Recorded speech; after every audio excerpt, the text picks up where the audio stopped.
short story collection 3 Kararagi Girl Meets Cats, Hashin of the Wilderness, was the name of a legend, someone that no one in the world was unaware of. The beginning of his legend traced back to 400 years ago, when the western area of the world was naught but ruins, with many small countries vying for supremacy. A small country that did not have a desirable location by any standard, and was on the verge of being overshadowed by the other countries. The very first stretch of soil where Hashin placed his flag on, having decided that he would start taking action, was the miserable land of Kararagi. Hashin had never been a person blessed with the talent for the arts of combat, the legends depicted. Hashin was an extraordinary man of wisdom who excelled at holding discussions, knowing how to guide the hearts of people, the legends depicted. Hashin became well acquainted with the ruler of Kararagi, controlling the management of the country from the shadows. In the blink of an eye, he formed friendly relations with the other countries, expanding his circle, sometimes using stratagems, sometimes by amity, and sometimes with his flair for business, the legends depicted. When the surrounding countries realized that Kararagi had been operating behind the scenes in an effort to dominate the western lands, it was already too late. With the majority of the small, insignificant countries under the jurisdiction of Kararagi, and also with the inscrutable maneuvers of Hashin, who had become the leader of that grand alliance, no one was able to stop them. Thus, the era of war and competition between powerful figures came to an end, and under the name of Hashin of the Wilderness, the Federation of Kararagi City-States was founded. Stranger. No matter how many times I hear it, the legend of Hashin really fascinates me. Having finished listening to the full story, the girl exhaled a breath of admiration with rapt attention. She was a young girl with cute and adorable facial features, aged around 11 or 12, and her stature was slightly shorter than the average of those the same age as her. Yet she was far more good-looking than the average standard for those of the same age group. Soft, purple hair and light blue-green eyes that shone with curiosity. With her pale and clear skin, her appearance could fool anyone being told that she was a noble girl from a nice place. However, this girl, Anastasia, was not from such a high-born family. Anastasia. Sup, it's rude to stare at someone's face like that. All of a sudden, Anastasia began appraising the person in front of her with a doubtful gaze. Her eyes contained none of the charm of a sheltered girl, and a glimpse of craftiness and vigilance not befitting her age could be seen. Because of her origins, it was only logical that she was quick-witted. The person, with his jaws wide open, bared his fangs as he laughed. Stranger. Nothin'. I was just thinkin' that the little kid I picked up from that alleyway became quite an influential person. Well done, well done. Anastasia. Talkin' about an old story again. Uncle, don't people often tell you that you're annoying? Stranger. If you say that, then that means you're way more annoyin', since you keep pesterin' me to tell you the same story again and again, Onabo. You better prepare yourself, because I'll continue diggin' up whatever past things for another few years or so. As Anastasia pouted, looking sullen, the large, calloused palm of a hand ruffled her hair. She didn't brush away the arm, but both her face and eyes still seemed to hold dissatisfaction, which the owner of the palm involuntarily let out a wry laugh against. He didn't mind her competitive and indomitable spirit. If she wasn't like that, then there was no point in him doing all of this. Anastasia. That's enough. The elderly are people who are always talkin' about the same things, so I'll bear with it for your sake. Stranger. Oh, you worded that pretty strongly. Where did you learn that? Anastasia. I heard it from the owner of the tavern and also from the regulars. I only regret that I couldn't question and get any weaknesses out of the dead, drunk old man before I quit my job there. Exchanging banter and sticking her tongue out, Anastasia escaped from the hand patting her head, heading over to the doors. While doing that, she speedily and neatly adjusted her hairstyle and kimono. Anastasia. Break time's over. Uncle, Mr. Chuden'll fire you if you keep skipping work, too. Stranger. That's scary. With your earnings, providin' for someone with a large body like me'd be tough. Anastasia. Why do I have to look after your basic needs? Stranger. Ain't it obvious? You're gonna buy me and make me yours, right? Revealing his sharp canines with a smile, he touched his own neck with his broad fingers. The collar, the remnant of his days as a slave, was wrapped around his neck, fashioned from cold, rough metal. What was supposed to be an object for discipline was now a testament to their promise. Anastasia held her breath at the gesture that invoked her memories of the promise, nodding immediately after. Anastasia. Yeah, that's right. That's right, but because it's like that, it'll be bad if you dropped dead on the side of the road before I save up enough money. Take care of yourself properly. With a quick retort, Anastasia stuck her tongue out and then bolted out of the room. Listening to her pattering footsteps fading in the distance, he broke into a smile, gazing out the window. Outside of the window was a cloudy sky, and his appearance was reflected in the slightly foggy glass. An enormous frame that was too large to be fully reflected in the window of the room, and the visage of a beast that didn't bear the slightest resemblance to Anastasia. His bare skin was covered by dark brown fur, unsparingly exposing the majesticness of a demi-human, different from that of an ordinary human. Ricardo Welkin, a giant man, unique even among the kobolds, and also a hired bodyguard associated with the Chuden Trading Company. To add to that, he was acting as someone akin to a supporter and a guardian to Anastasia. However, the guardian part was something that Anastasia would never acknowledge openly. 2. The headquarters of the Chuden Trading Company were located in the second city of the Kararagi city-states, Bonin. Within Kararagi, there were 10 large cities, all of them numbered from 1 to 10. Each city functioned similarly to a small country, governed under a mayor and a set of city laws, allowing it to exist as a sort of federation. In the city of Bonin, it could be said that the Chuden Trading Company was a mid-level organization. Having one of the most prominent enterprises, the Regret Trading Company, as its parent company, the Chuden Trading Company was underneath its umbrella as a subsidiary associate. It didn't restrict the kind of goods it sold, but managed to handle those in a properous manner, so those that frequented Bonin generally visited the Chuden Trading Company. For that reason alone, while the gates of the city were open, with merchants from the outside rushing inside all at once, there was always a waiting line in front of the company.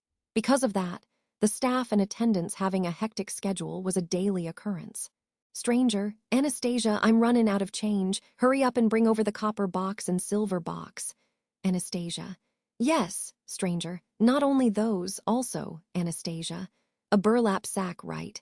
Gotcha. While being showered with orders being yelled at her, Anastasia carried out the wooden boxes with her thin arms. They were packed with coins meant solely for payment. The copper box contained copper coins, and the silver box was filled with silver coins respectively. Both of them were quite cumbersome for a young girl, but there was no way she could dump everything down on the floor. Anastasia's position was that of a staff member that managed the actual trading, not. She was an attendant that ran all over the place to support the staff, a role commonly also referred to as a helper. As instructed, Anastasia utilized the little tricks that she had come up with to make her job easier, throwing in the heavy payment boxes by the staff's feet. The trading grounds where transactions took place in the Chuden Trading Company was a location where the merchants from outside of the city directly rode into on their wolf carriages, wagons pulled by a large wolf-like species known as ligers. It was a place where those merchants could trade with the company on the spot. Many long tables were lined up in the place, with the staff and merchants commencing their negotiations with the tables in between them, exchanging merchandise, money, and the such. Each staff member was in control of different categories of products. Today, the employee that Anastasia was assisting had been put in charge of clothing, accessories, and textiles. The amount of money flowing in and out was huge, and all the product appraisals that they had to do were likewise dizzying. Stranger. Next, divide the customers that are crowded around. Don't spend more time than you need. Anastasia. From Hashin's sayings, time and money are equally valuable. She didn't even have the time to see the staff member nod in response.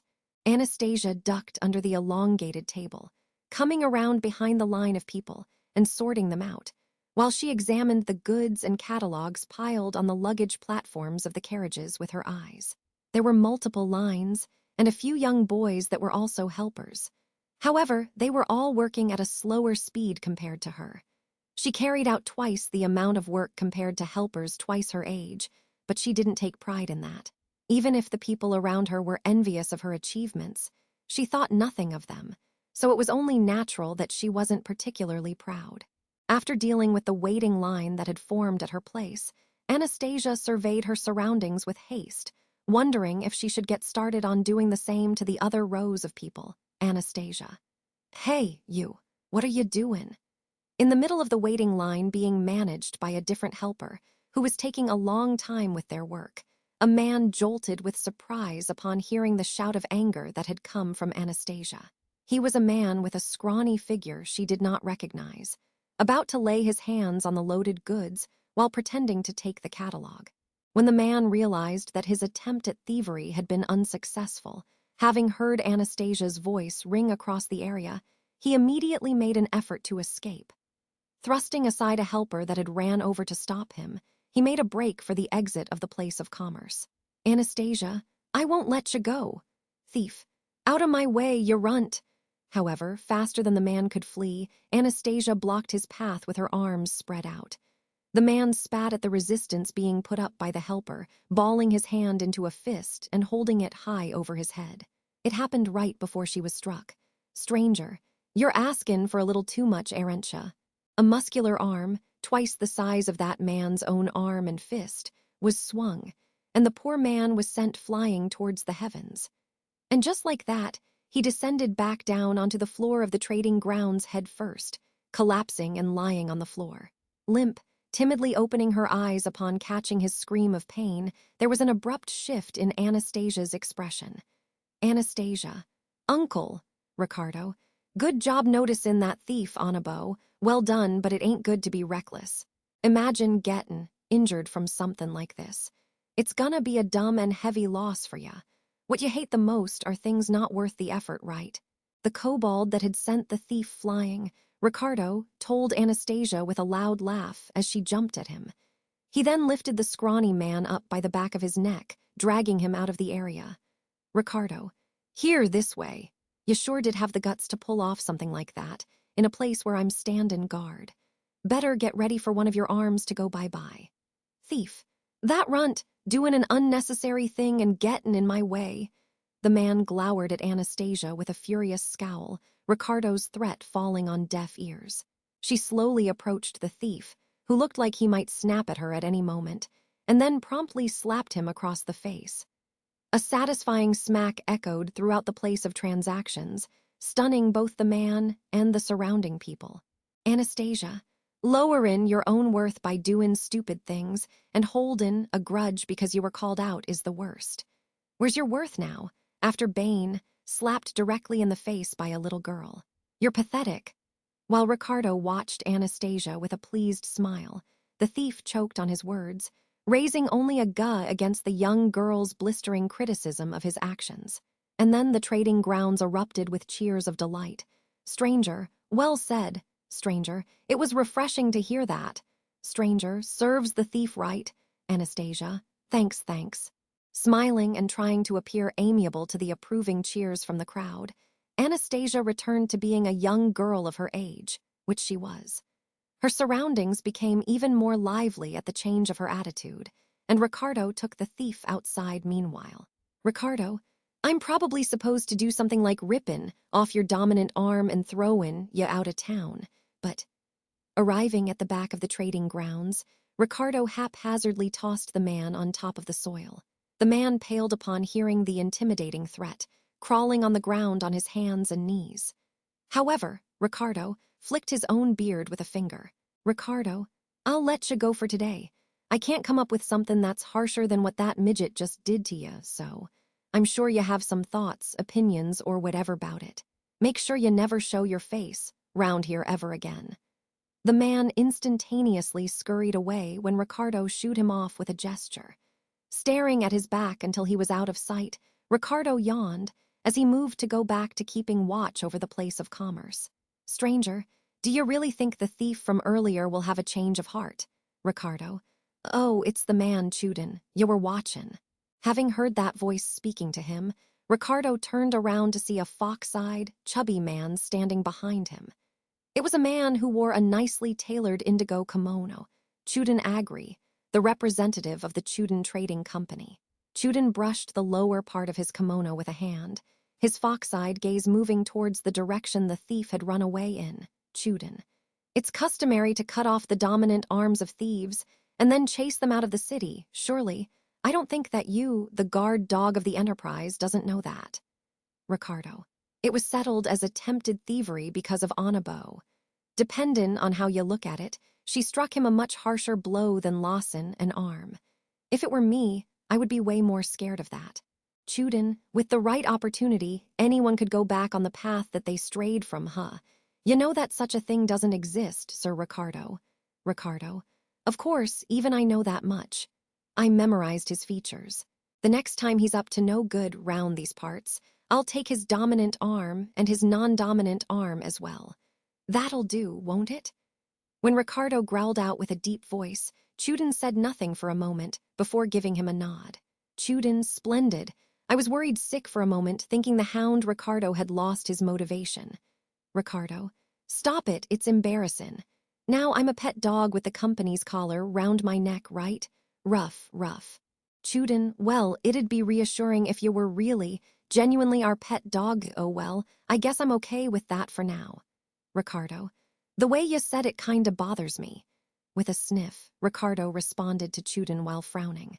Seeing his expression, the fox-eyed man shook his head in an exasperated manner, continuing with a, by the way, Ricardo, what is it? Chuden. There's something important I want to talk to you about. It's about a bit of a troublesome matter. For further details, let's head to my room. Hearing the telltale signs of something ominous from Chuden, Ricardo deepened his frown, knitting his brows even further. Speaking from experience, in conversations that had begun like this, there had been no instances where the matter at hand could be put away as little. 3 Chuden.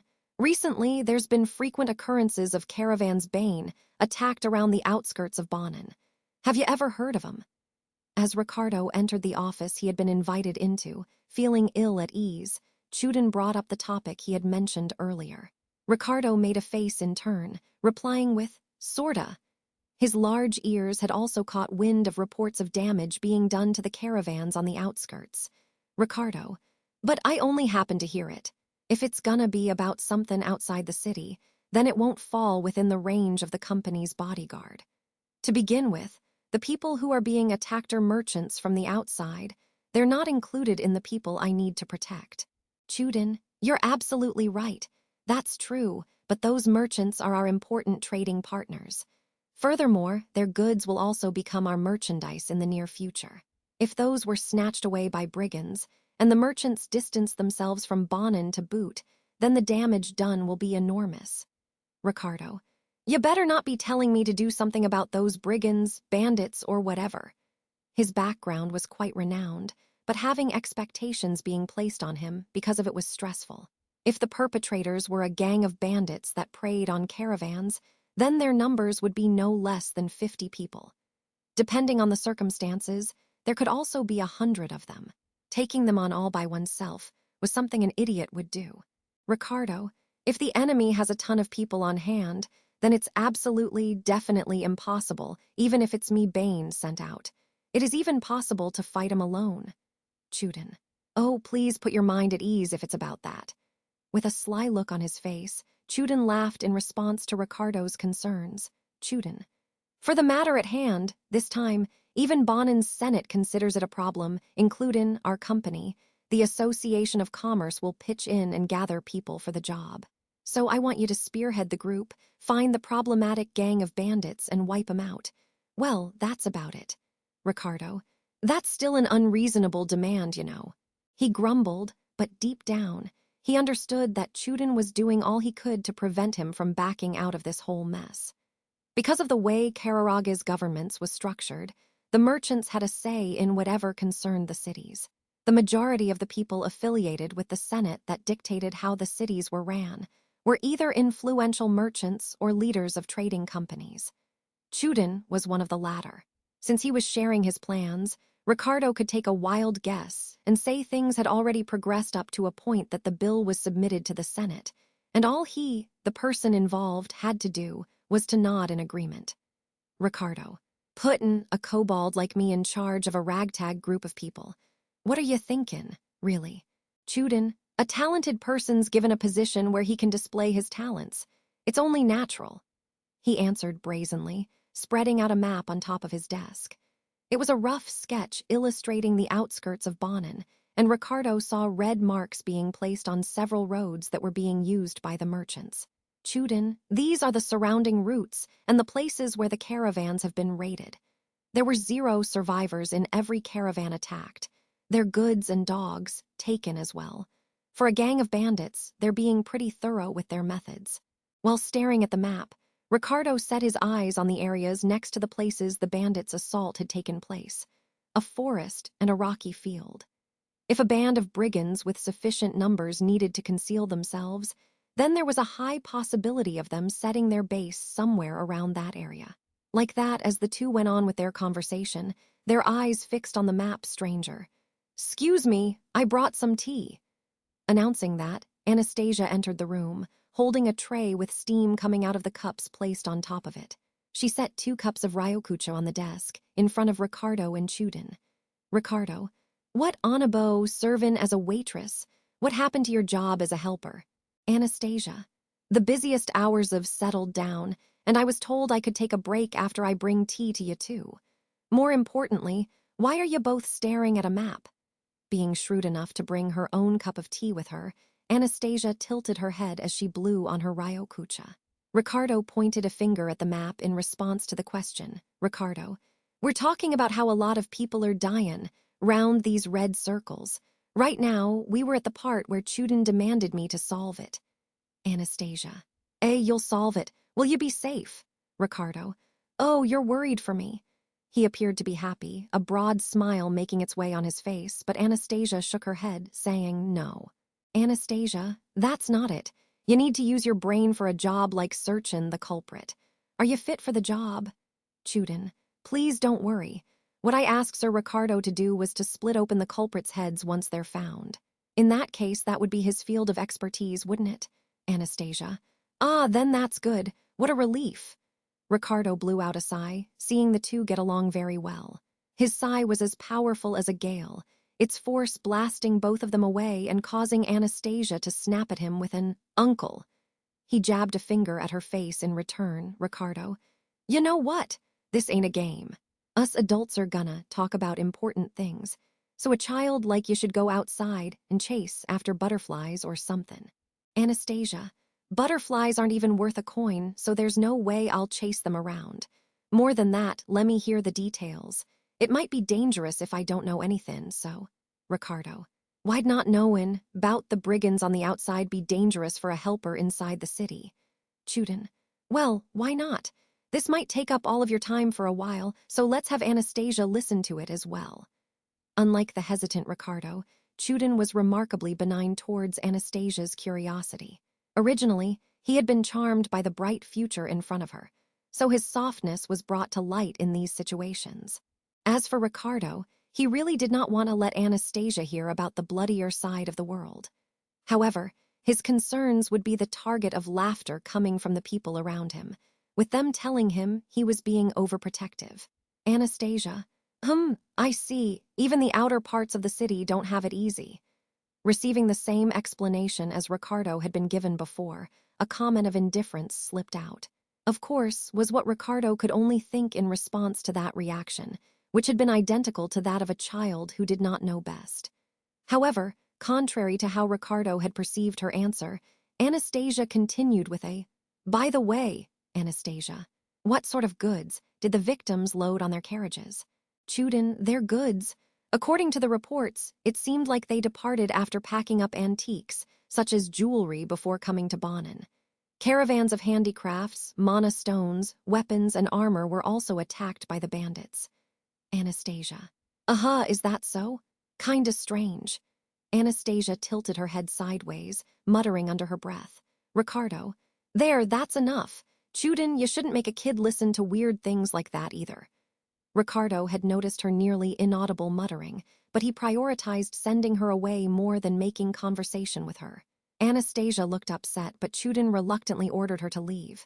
Anastasia, what's with ya? Your bane mean uncle. Holding her unfinished cup of tea, Anastasia stuck her tongue out as she was forced out of the room. Ricardo closed the door after watching her leave, shrugging his shoulders. Chuden, really, you're so overprotective of her. Ricardo, say whatever you want. Yeah, right, I'm overprotective. That's what I am, so I won't let those bad guys come close to the city Onabos in. I'll get on with it and finish the job. Refusing to be mocked, Ricardo bared his fangs as he glared at the map. Affected by the frightening, unnerving air being released from his enormous frame in close proximity, Chuden exhaled, his cheeks stiffening slightly. Chuden, the hound is living up to his name, huh? It's scary, but at the same time, I'm really glad you're on our side. 4. A few days passed since the dramatic scene that had occurred at the Chuden Trading Company. Inside a tavern located at the western end of Bonin, a girl was leaning on the counter while babbling endlessly to the female owner. Stranger. And then he left me here after treatin' me like a nuisance and all. Uncle was being unfair. Stranger. I see. I thought I haven't seen his dog-like face for a while, so that's what it was about. Is that why you came here to drink until you're dead drunk, Anna? Anastasia. Yep, I'm heartbroken right now, so cheer me up, please. Oh, and I want a refill.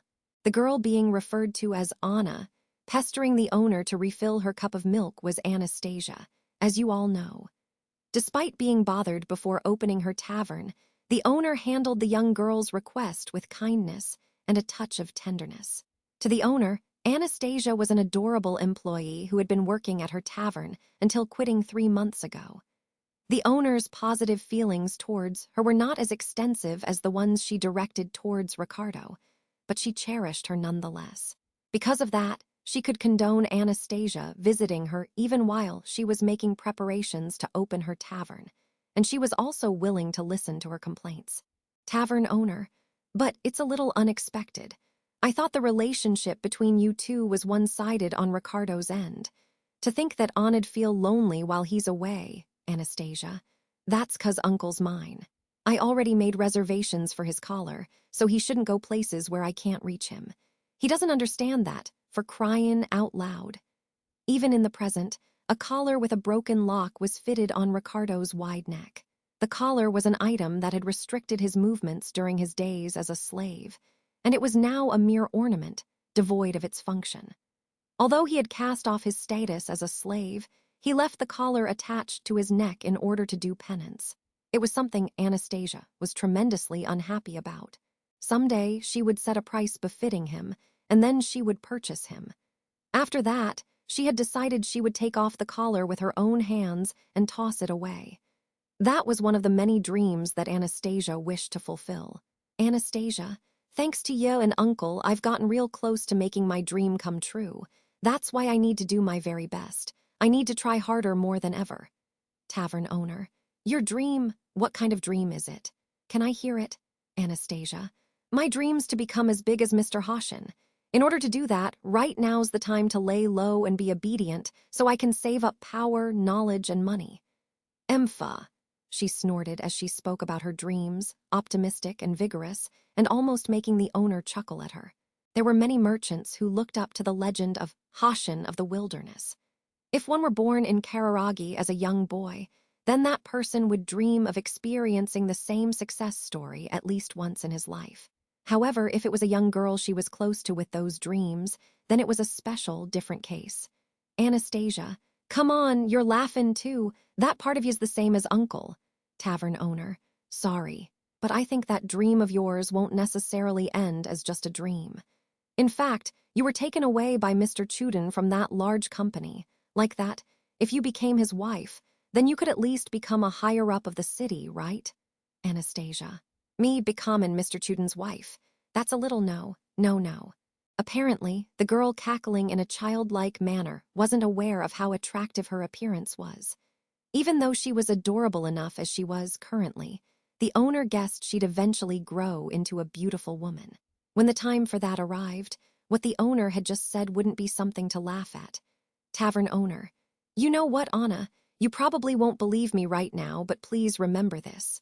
You're cuter than the average child, so there might be people out there who are up to no good. If you feel like you're in danger, make sure to talk to Ricardo or Mr. Chuden about it. Anastasia. But that's, tavern owner. Just remember it. Having been warned with a serious expression, Anastasia gave a nod to her words with, Aka. She guessed the owner was going to continue lecturing her, so she drank up the refill she had gotten for her previously empty cup of milk. Anastasia, thanks for the drink. I still have work to do today, so I'm gonna head back. Placing 3 copper coins on the counter as payment for the milk, Anastasia jumped off her seat. The owner momentarily looked disappointed, but soon after, waved her hand at the back of the small girl who was leaving her tavern owner. Anna, come and show your face here during your next day off, will ya? The last thing Anastasia heard from the owner before she left was her Kararagi dialect, which rarely came out of her. Anastasia, I still have a lot of time. Uncle ain't here anyway. What should I do?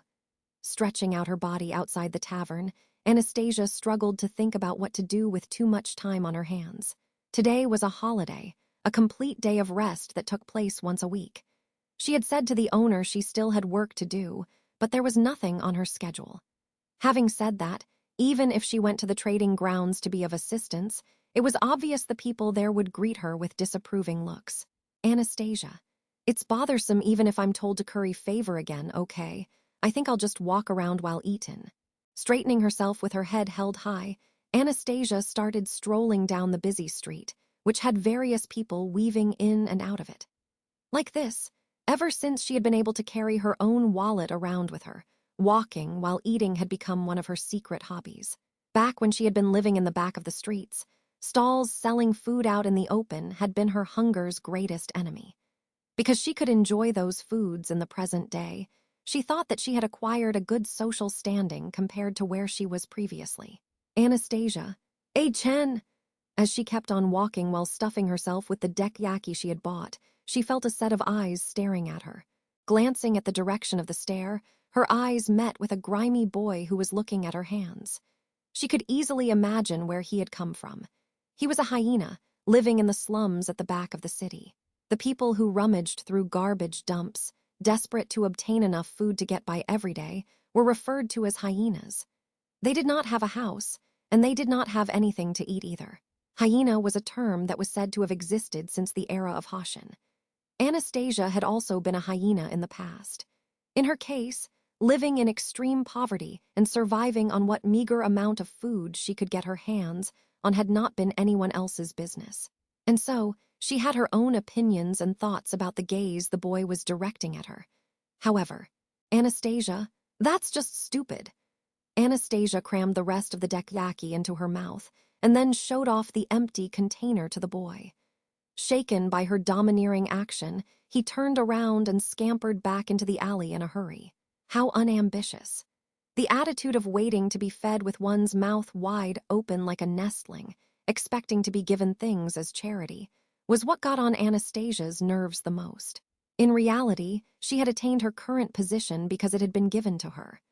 Because she understood what it felt like, Anastasia's heart ached with pain, caused by her own actions, as well as her words that ended up tying her heart as if it was a piece of rope. Ricardo was there for her, but he could possibly be Anastasia. The moment she let her guard down, while thinking about something else was taken advantage of, and a hand reached out and felt around the inside of her kimono from behind. She immediately flung off the person's arm, but it was too late. A small shadow pulled out her wallet from her kimono, then sprung away, and she could see their back as they threw themselves back into the alley. Her wallet had been stolen, and it had been taken from her so easily. The one who got robbed was the fool. That way of thinking was something Anastasia knew too well, being a former hyena. Her usual self might have given up on taking it back, thinking her wallet had been stolen because she was not careful enough, but for this occasion, she was not in the mood to give in. Anastasia, wait up. Chasing after the fleeing shadow, Anastasia also jumped into the alley. It had been a long time since she had set foot on the rough, low-quality roads at the back of the street, but it was a place where she had ran around for years, ever since she became old enough to become aware of her surroundings. Her body remembered how to navigate around the area. She caught up with the thief soon enough, using her footsteps and voice to lead them where she wanted them to go. Cornering them into a dead end right after, the shadow that had run straight into her trap turned around to face her with a frustrated expression. Anastasia. There, gimme back my wallet. Between me and you, there's a difference in how much experience we've got. Hyena boy, WH, what experience? Wearing clean and pretty clothes like that, to a person like you, I won't. Even if she told him she had previously been in the same position he was currently in, he probably would not believe her. To add to that, it was meaningless to say such a thing. Drawing closer to the hyena glaring at her, Anastasia made a move to take back her wallet from him. Along with her nutritional condition, she also had a grasp on the arts of self-defense, something she had learned from the trading company. Snatching back her wallet could be done effortlessly. However, stranger. Right, how can I stand being criticized by a runt like you, talkin' like you know everything? Anastasia. KH. Hearing a man's voice from behind, Anastasia attempted to turn backwards in a panic. Despite that, at a speed faster than her own, a harsh, sharp blow struck her upside the head, and she collapsed onto the ground. Both of her hands and feet felt weak, and her consciousness immediately started fading away, growing distant. Stranger. Heth, you did a great job. There, take that wallet and hurry up and get the fuck out. Hearing the man's voice, which gave the impression that he was quarreling with someone, Anastasia vaguely registered that she had been caught in a trap. Someone's trap, by someone. She felt like she had heard the rowdy voice somewhere before. The man's voice, sounding like he was wishing misfortune upon her, was a voice she felt like she had just recently heard at the trading grounds. Meanwhile, the band of mercenaries that had Ricardo as their leader was having difficulties with the extermination of the brigands. They did find a few of them inside the forest around the city, the place that had been marked down on the map, but the brigands' numbers were too small for them to be able to pull off their many raids on the caravans, which was the matter at hand. Upon being spotted by the group of a few dozen people, the brigands immediately scattered and fled in disarray. The possibility they would continue to commit thievery was low. However, they accomplished nothing other than that, and not a trace of the problematic culprits of the caravan attacks could be found. Ricardo. So, they're also not in the cave that we found in the forest, even though I didn't expect much because of how narrow that entrance was. Having received reports that brought zero advantages to them one after another, Ricardo's expression darkened as he added several more X marks on the map. There was also the fact the mercenary group was not cooperating too well because it had been built in a hurry. But Ricardo believed it was his incompetence that did not let the group achieve the results they so desperately needed, even if they were doing their best. Though the situation was so incomprehensible that it weighed on his mind even further. Ricardo, is there a chance they went to a different place? It's making me concerned, since it overlaps with us settin' out to exterminate the brigands, though. Even the Senate responsible for the management of the city wasn't a tight-knit organization. It was impossible to say that it was certain there was nobody assisting the bandits, wishing for the downfall of the current members of the Senate. If things turned out to be like that, then the situation would go on to become more complicated. However, compounding even more, Ricardo could not help but feel like the situation was wreathed by a different intention or purpose. Stranger. Ricardo, a caravan departing from Bonin is here. Please come and meet them just in case. Ricardo, got it. The vice captain called out to Ricardo, who was grumbling to himself inside the tent set up where they had established camp. Heading outside through the tent flap, he saw a caravan that took along several dozen wolf carriages, moving along the evening road in a large group. They had more than a few sturdily built guards with them, and it could be said they were a large caravan with quite a lot of people. Ricardo, traveling over a long distance during this time of the day. You must be pretty busy. Caravan leader, it'll be a big problem if we worry about the dear mighty sun and end up missin' an opportunity for business. Hashin's gonna sneer at us from the skies. I don't want that to happen. Ricardo, well, I agree. Anyhow, you got quite an intimidatin' bunch of guards with ya. Caravan leader, recently we heard that it's unsafe round here. It's not like you guys got nothing to do with it too, right? The large man leading the caravan gave an exaggerated shrug of his shoulders. Ricardo didn't have the privilege to respond to him directly. Instead of answering his question, he walked up to one of the caravan's wolf carriages, pulling up the cloth which covered the luggage platform. An iron cage was placed on the platform, and inside of it were the merchandise, multiple humans who had been pushed inside.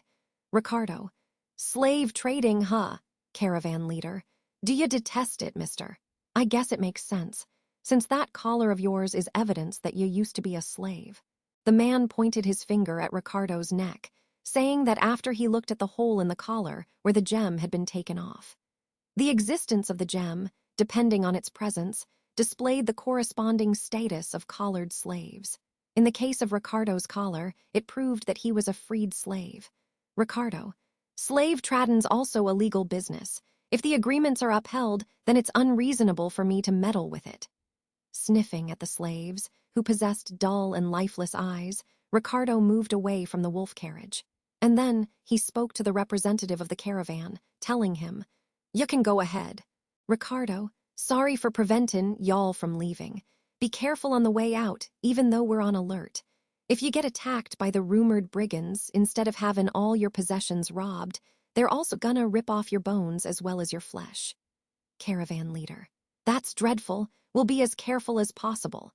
Scary. That's real scary, the man laughed, and then made his caravan start leaving the area.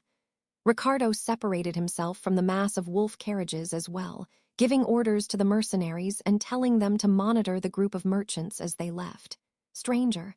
Mr. Wolf, you've got a nice expression on your face. A guard that was stationed at the tail end of the line of carriages spoke to Ricardo, his thick voice giving him an image of stickiness and humidity. He was a robust man.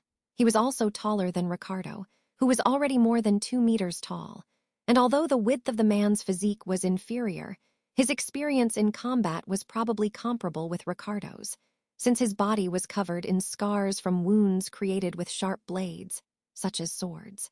To add to that, what stood out the most on the man's body were the 4 arms protruding from his shoulders, the proof that he was a part of the multi-armed race. Ricardo. It's rare to see a multi-armed person in Kararagi, instead of the Empire. Multi-armed man. Yufufu, you're right. It seems like most of the multi-armed people drifted away to Wallachia, but my ancestors carried on their legacy in Kararagi, which means their descendant is me. Showing off his goggling, large eyes and the weapons, broadaxes that were held in each of his 4 arms, a grisly smile spread across the man's face. Ricardo did not like the way he smiled, but what he disliked more was his attire. An atmosphere of powerfulness surrounded him, and he was lightly equipped with leather armor that merely protected his vital spots. He was also wearing an item made out of fur, draped over his head, but Ricardo was not a fan of the fashion sense evoked by the piece of fur. It was obviously because, multi-armed man, you're curious about this. Yufufu, of course you are, because this is the pelt of your fellow wolfen. It was hard, trying to neatly peel off the skin of the one I killed. Ricardo. Looks like you've misunderstood, but I'm just a dog human, a part of the kobold race. I only grew up to be this large because I ate a lil too much. Multi-armed man. Yufufu, I know. You wolfens are on the verge of going extinct, so you're taught to say that. Since the whole race can lie to preserve their blood, isn't it admirable, compared to the Oni clan that perished? Don't you think so? The man bent over provocatively, peering up at Ricardo from below. However, Ricardo did not respond to his taunt. His arms remaining crossed, he jerked his chin towards the tail end of the wolf carriages, which were all driving further away from where the 2 were standing. Ricardo, you're being left behind. Aren't you a guard? Stop being unnecessarily curious and get on with your work. Multi-armed man. That's too bad. That's a bummer. Yufufu, too bad, too bad. Saying that with a hint of persistence, the man withdrew his 4 broadaxes and returned them to his back, where he carried them. After that, he stared at Ricardo from head to toe with his goggling eyes, and then Diddley. I'm Diddley. If we're able to meet again somewhere, I want to talk about this pelt. Ricardo, I see, Diddley. I'd rather not. If I see you again, I'm gonna lop off that head of yours. Diddley, you. Diddley nodded his head over and over again at Ricardo's response, acting as if things had gone exactly as he wanted. He then chased after the wolf carriages with a bounce in his step, moving away into the distance in a well-behaved manner. Watching him leave until he was gone with a wary eye, Ricardo cracked his neck, giving off a loud pop as he did. "Vice Captain, those were a creepy bunch." "Ricardo, slave traders are just like that. Oh, there was one guy so weird that I didn't want to take the time to separate him from the rest. He called himself Diddley." "Do you know him, Vice Captain?" "I don't know, but someone might. I guess I should ask around." "Ricardo, it's not related to the extermination of the bandits, but, well, it's just out of curiosity. Idiots who miss the point like that guy ain't good for children's education, so I'll kill him if I see him during a day off." The vice captain next to him widened his eyes as Ricardo muttered irritatedly. And then he burst out into laughter. "Ricardo, what's that laugh for, Vice Captain? I just thought that you've changed.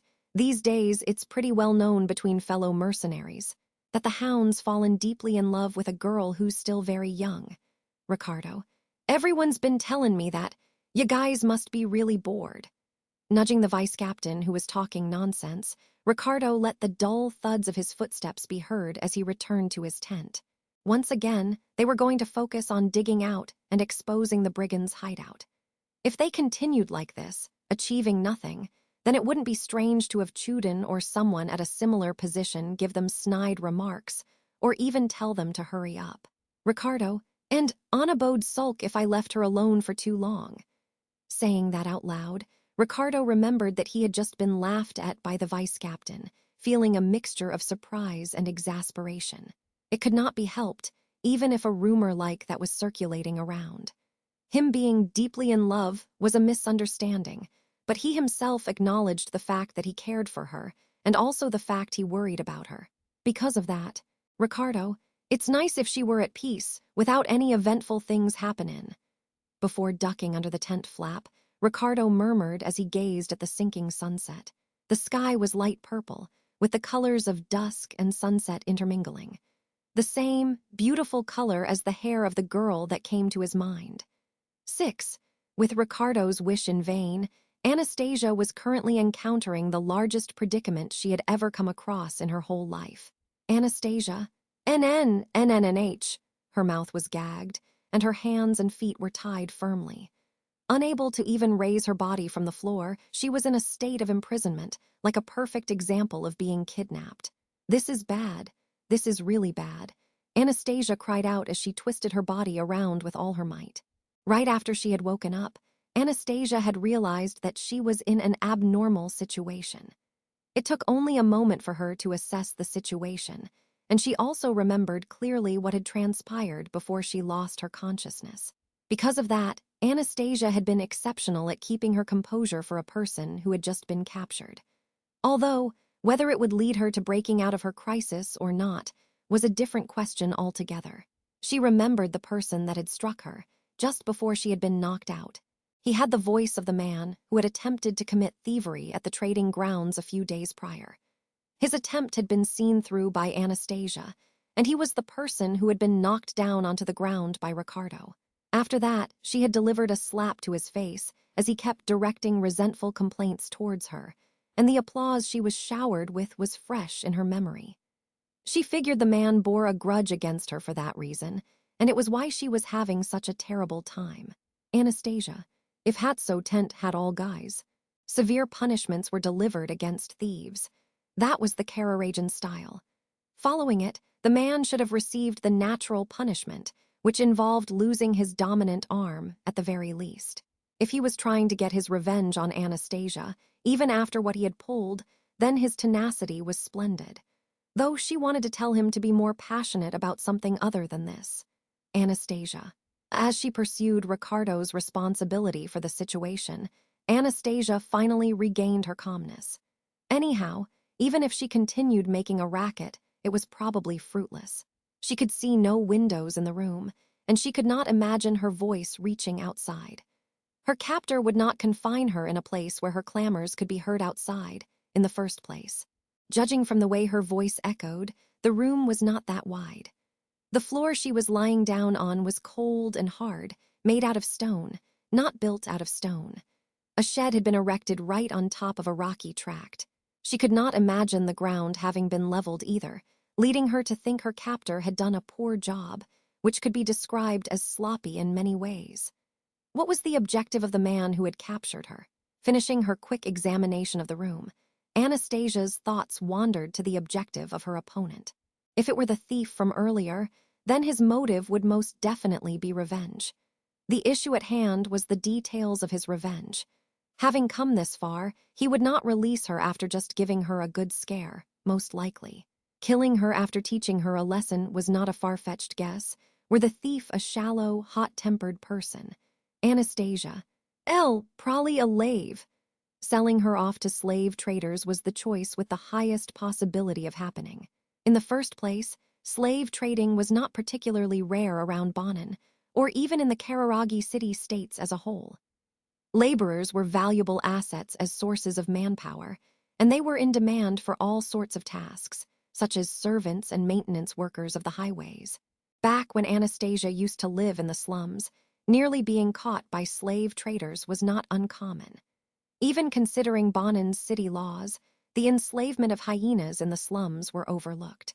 Because of that, there was an unspoken agreement between the slave traders about keeping one's hands off clean-looking children, but Anastasia. I screwed up. Once she had gone ahead and made a mistake, there was no way to justify it. The Chuden Trading Company was her sponsor, and she also had Ricardo with her to begin with. Should he ever hear that she had been trafficked by a slave trader, he would definitely bare his fangs at the man who had done so. She was not getting ahead of herself because it was an objective truth. Well, perhaps she was being somewhat arrogant. Stranger, I'm telling the truth. She's a first-class article. You guys will understand if you take a look. Just as Anastasia came to that conclusion, out of the blue, someone's voice drew near. His harsh voice cracking, a scrawny man entered the darkroom. Anastasia remembered his face and the sound of his voice, identifying him as the thief from back at the trading grounds. Following the man, 2 more men walked into the room. Both of them had a large build, and comparing them to the skinny man, the difference between them could be put as that between a withered branch and the trunk of a giant tree. Stranger. We ain't doubtin' ya. It's just that people make mistakes when they get cornered. Thief, do you really mean it? Why would I do something so reckless? Look, it's that one. Intimidated by one of the large men, the thief seemed to be growing agitated. Seeing him point at her with a trembling finger, Anastasia immediately acted as if she had been unconscious for the whole time. A presence peered at the unconscious Anastasia. And then, stranger. She's a real fine one. She's a pretty girl and she'll grow to be super beautiful. This ain't just a win, this is a huge win. Anastasia. Anastasia let out a tiny cry as she was forced to sit up, her head being grabbed off the ground.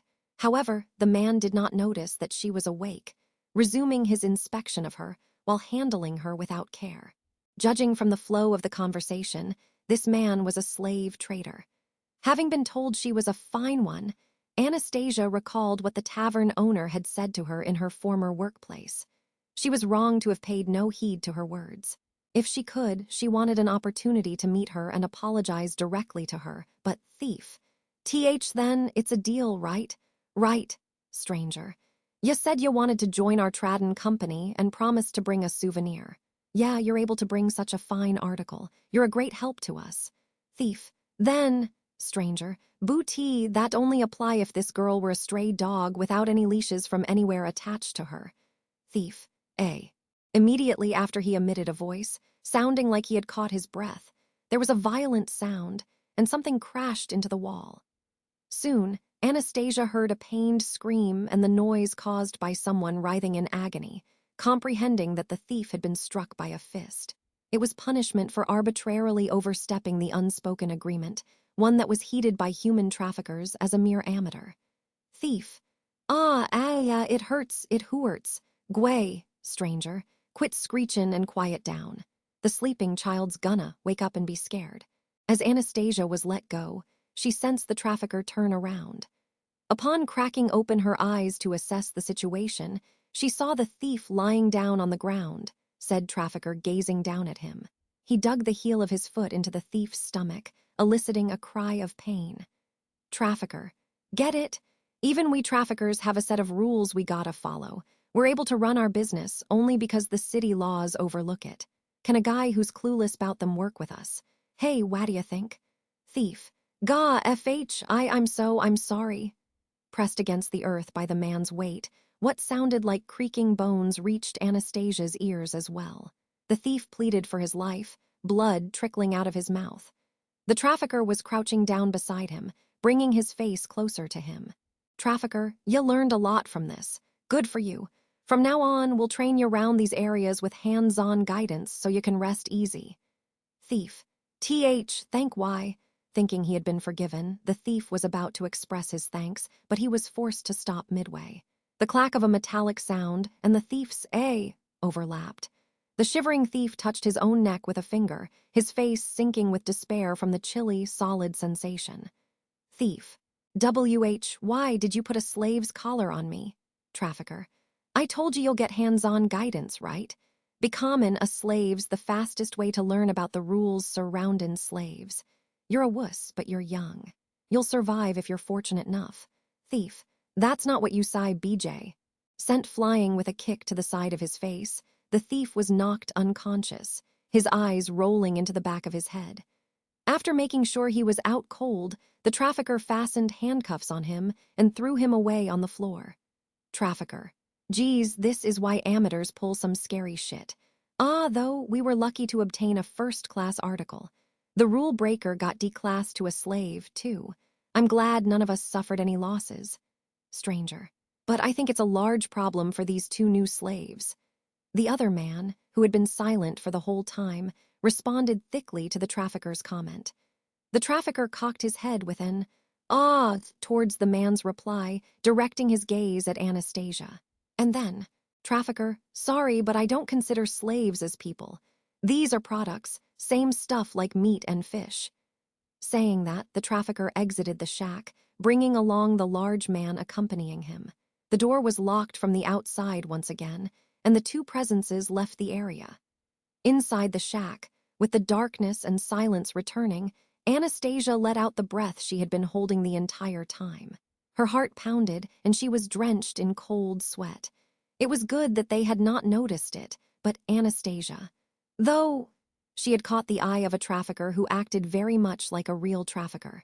It seemed like the thief had also been turned into a product, but she could not bring herself to think he had deserved it, because whether retribution was carried out sooner or later did not serve any purpose to Anastasia. A few hours had passed, and Anastasia judged that it was nighttime based on her intuition. In the meantime, she had been left lying on the cold floor, tormented by the urge to roll over multiple times, but she had to bear with it every time. It was because, thief, why do I have to go through such a damn it? The thief had regained his consciousness, perpetually mumbling and whining, unable to accept reality. If he realized Anastasia had been awake, then there was no mistake he would shower her with a storm of profanity. So she had to endure the impulse to turn over, in order to prevent herself from causing any unnecessary noise. Anyway, being dissatisfied with the comfort of the hard ground was something she would have never thought of in the past.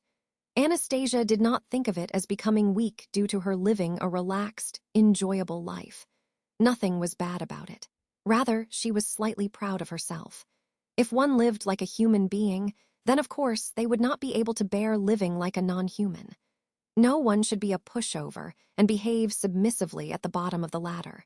Dreams must remain big and high up in the sky. Thief. Oi, you're actually awake, right? Hey, you're awake, right? As if he had ran out of things to say in his monologue, the thief dragged himself towards Anastasia.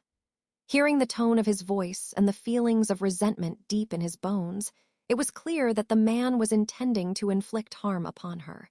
His hand grabbed the cloth tied around her mouth, roughly taking it off. Anastasia. I'm awake. You've been noisy for some time. Thief. Why you're awake, you yow, how dare, Anastasia. Just saying, but I don't recommend hurting me. You understand my product value as well, don't ya?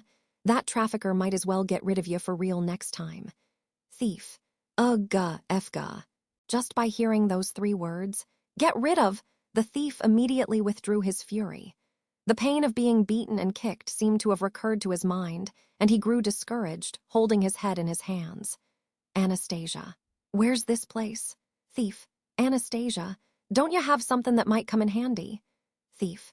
It was no use, the conversation was not going anywhere. Deeming it useless to talk to the man who appeared emotionally and mentally drained, Anastasia sat up slowly. She twisted around her body, stiff from being unable to sleep well, and started crawling over to the door of the shack. Thief. It's pointless. Ignoring the thief's pessimistic words, Anastasia somehow managed to stand up whilst leaning against the wall. After that, she played around with what looked like the handle of the door, but it showed no signs of opening. If so, should she remove the rope around her wrists by rubbing them against the ground? It happened when she thought of that. Stranger. Sneak, does it feel like someone's in there? Anastasia. The moment before she began struggling in vain, she heard a voice coming from the other side of the door. Frankly, it sounded way too nonchalant, but it was enough for Anastasia to think the voice to be unrelated to the traffickers. Anastasia, here I'm inside, I got captured. Stranger, ooh, someone's in there, wow, it's just as Hetero said, got it. Saying that, the presence outside distanced itself from the door by a tiny bit. Anastasia wondered what they were going to do, but she instantly came to realize the reason, and hurriedly threw herself towards the side of the door. The very next moment, stranger, Orya, Mimi go boom!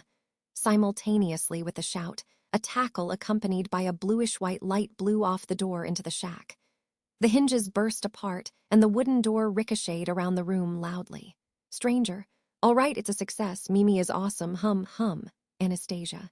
Anastasia was rendered speechless by the excessively violent method that had been carried out. However, taking no notice of what she thought of it, the silhouette standing at the doorless entrance was displaying a dance of joy, seemingly having a great time. The silhouette was too tiny. Their height was only around half of Anastasia's, who was already on the smaller side for her age. Their physical appearance, lit by the moonlight, was not even that of a human.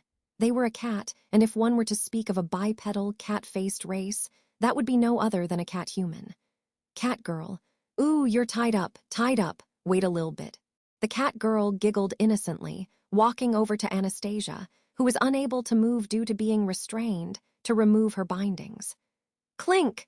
She exclaimed, showing off her claws, and then used them to sever Anastasia's restraints. Anastasia, thank you, cat girl. Yup, thanks is important. If you're able to say it, then well done. Mimi also gets told by Hetero and Tyvee to not forget it. You're a good girl. Good girl. Anastasia. Stop, it's a bit embarrassing. Anyway, who are ya? The orange-haired cat girl patted Anastasia's head without any hesitation. When Anastasia kept her distance and asked her a question, she blinked her large eyes and, cat girl. Fufu, glad you asked about that. Mimi is a Chivalrio thief. Chivalrio. Anastasia, Chivalrio what? Although the girl declared it triumphantly, placing a hand on her hip, Anastasia had no clue about what she was saying. Was it a name? No, if so, why would she be calling herself Mimi? Stranger. Miss, it's chivalrous, not Chivalrio. However, Anastasia's doubts were answered from a different direction. She heard the sound of a calmer voice from the entrance of the shack, the same the girl had entered from earlier. There, making an appearance and peeking inside, was a petite cat-human, just as Anastasia had expected. Even including physical differences within a race, he was identical to the girl. Stranger. We are sorry for confusing you. I'm Hetero, and this is my sister, Mimi. For now, please just follow us. Unlike Mimi, her little brother, Hetero seemed quite rational, bowing to Anastasia. Just like how she had acted a moment ago, Mimi looked proud of herself, her head held high beside him. Their identities were surrounded by mystery, but Anastasia understood that they meant no harm. If so, Anastasia. From Hashin's sayings, decisiveness is the mightiest sword. All right, I'll follow ya. Women should be courageous and men should be charming. Two intruders had suddenly entered, followed up by their astonishing declaration of being chivalrous thieves. But Anastasia decided to believe them. It was mostly because of her ability to judge the characters of people, something she had fostered within her short life, that she had decided that the two children were not trying to be evildoers. Hetero, come on, you two, let's go together. Not only did Hetero invite Anastasia, who had displayed her will to escape on their breakout, but he also tried to bring the thief with him. However, the thief directed a frightened look towards the children. Thief, don't say anything stupid. If I ran into you guys and get found out, they'll kill me. I'm having none of this. Dying is something I absolutely don't. Hetero, that can't be, Anastasia. It's useless. You can't help him no matter what you say. Only those who are determined to walk down their own path are able to live an honest life. She stopped Hetero, who was persistently struggling to convince the thief, and walked out of the shack. Even after that, Hetero looked like he was unable to decide what to do, but Mimi clapped his shoulder. Mimi, it's disappointing, but it can't be helped. We can only save the people who reach out their hands because they want to be saved. Unexpectedly, Mimi had reached the same conclusion as Anastasia, trying to pull Hetero towards them by grabbing his hand. Prompted by his sister's words, he finally gave up on the thief. Anastasia, which part of the city's this? Hetero, we're at the edge of the trash heap. Those traffickers always use this place and, Mimi, we discovered it by ourselves. It's time for justice. Trash heap was a common name for the disposal site meant for burying dirt and scrap under the ground. Because it was a place people preferred not to approach, nor to linger around for long, it was the most optimal choice as a hideout for traffickers. Gazing up at the moon, Anastasia blew out a small sigh, then searched for the route that would bring her back to the streets. There was quite the distance between this empty place and the populated slums. Anastasia was confident in how far she could walk to a degree, but comparing herself to Mimi and Hetero, she would not be able to catch up to them. Even if she shouted for help, she would only attract slave traders. The best option was to continue running, while making little noise, like this. Stranger, that's no go odd, tricking us and trying to run away. However, her wish in vain, the voice called to her from above. Anastasia. Hick! When Anastasia immediately stopped in her tracks, a giant man landed in front of her with a heavy thud on the ground. And then, her breath caught in her throat as she saw the man's bizarre frame. The hide of an animal draped over his head. The large man was a member of the multi-armed race, 4 arms protruding from his shoulders. The voice of the man with goggling eyes was the thick, sticky voice she had heard earlier in the shack. He was the other man who had been standing behind the trafficker. Multi-armed man. It's good you're energetic since you're going to be a slave. It's wonderful that you're energetic, but being too energetic isn't good. Let's calm down, shall we, Anastasia? As the man said that, bringing his face closer to her, a scream almost tore itself out of her throat. Strictly speaking, it was not the man who incited her fear himself. It was the foreign item she witnessed in his hand. Multi-armed man. I surprised you, didn't I? Sorry, but you see, this guy saw you guys off while you all escaped, right? He really was clueless on how things were done, watching a slave in the same room run away and doing nothing. While laughing, the man shook the item dangling from his hand, the thief's head. Decapitated with a terrified expression plastered on his face, could he not have understood the reason of his death until the very end? The man haphazardly tossed away the severed head, which still had blood dripping from the neck. And then, those blood-stained hands of his reached out towards Anastasia's neck. Stranger. Preemptive strike! Multi-armed man. Whoa! Right as Anastasia was about to be captured, Mimi drilled a glowing kick into the man. He effortlessly caught it with his bottom left arm and grabbed her body with his upper left arm as well. Mimi. Mwah! A lot of hands. Not fair. Multi-armed man. Yes, it's not fair. Sorry for that. The more arms you have, the stronger you are. Isn't that obvious? Hetero. Let go of my sister. Unlike Mimi, who was being optimistic and carefree despite being caught, Hetero quickly ran to get behind the man. However, the man evaded him as if he had a pair of eyes on his back, and since Hetero had nowhere to run, he could not escape from the 2 right arms of the man as a result. Mimi. Not fair, not fair. Hetero.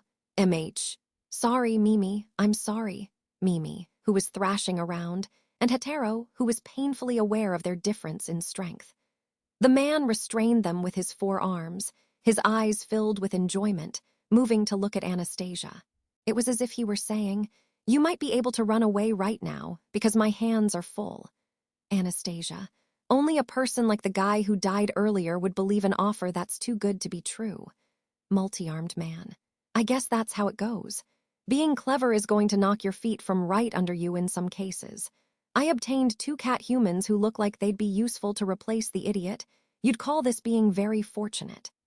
The man laughed in his sticky voice, and Anastasia sensed another trafficker approach her from behind. She was restrained yet again, commodified for good this time. So before she was gagged yet again. Anastasia, just remember one thing. Multi-armed man, Anastasia, if you lay your hands on me, a scary, scary wolf'll come.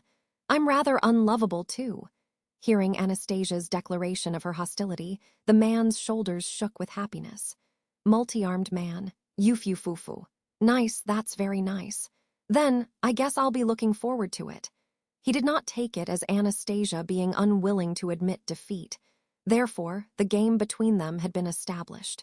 She would not play a game in which she had lost before it even started. Even if the trafficker grabbed her shoulder roughly, and she was dragged away with a gag in her mouth, the fighting spirit continued to burn in Anastasia's eyes, refusing to die out. 7 contained within the legend of Hashin of the Wilderness was the story of the bloodless liberation of a stronghold. According to it, Hashin entered the enemy's stronghold on his own, gained the devotion of the stronghold's master with his eloquence alone, convinced them to open their robust gates, and welcomed them as an ally. Multiple theories existed regarding the method he had used to enter the stronghold. Shamelessly, paying a visit by walking up to the front gates, burying himself inside the cargo brought into the fort, and there was even a theory that stated he had played dead to take them by surprise. However, no matter how divided the opinions concerning his entry were, the manner in which they were tied to his exit was the same in every single one of those theories. Hashin liberated the stronghold without causing any bloodshed, saved the minor power, Kararagi, and his legend began. From that point onwards, Hashin used his first achievement as a foothold, jumping into the ongoing battles between countries vying for supremacy. And then, it would eventually lead him to build up the history, the birth of the Kararagi city-states. Remembering such an anecdote, Anastasia was impressed by how exceptional legendary heroes were. How gallant did he have to be, and how aware of his chances of success did he have to be, in order to set foot in enemy territory all by himself? It was well known that Hashin had been inexperienced in the arts of combat, and the only weapon he had was his tongue.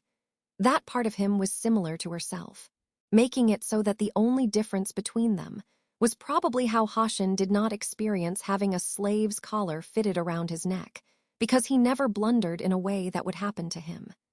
Anastasia, feeling the cold, hard sensation of the collar against her skin, Anastasia sighed, recognizing the difference in the capabilities between a hero and herself.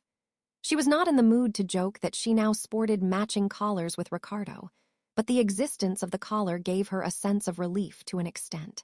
It was because she knew her opponents were legitimate slave traders. People might wonder if the words legitimate or illegitimate even applied to the trafficking of slaves, but there was quite the disparity between the two. The difference could be distinguished by whether they used slave collars or not. The collar Anastasia wore was one kind among the tools referred to as meteors, connected to the owner's gate through the gem of the collar.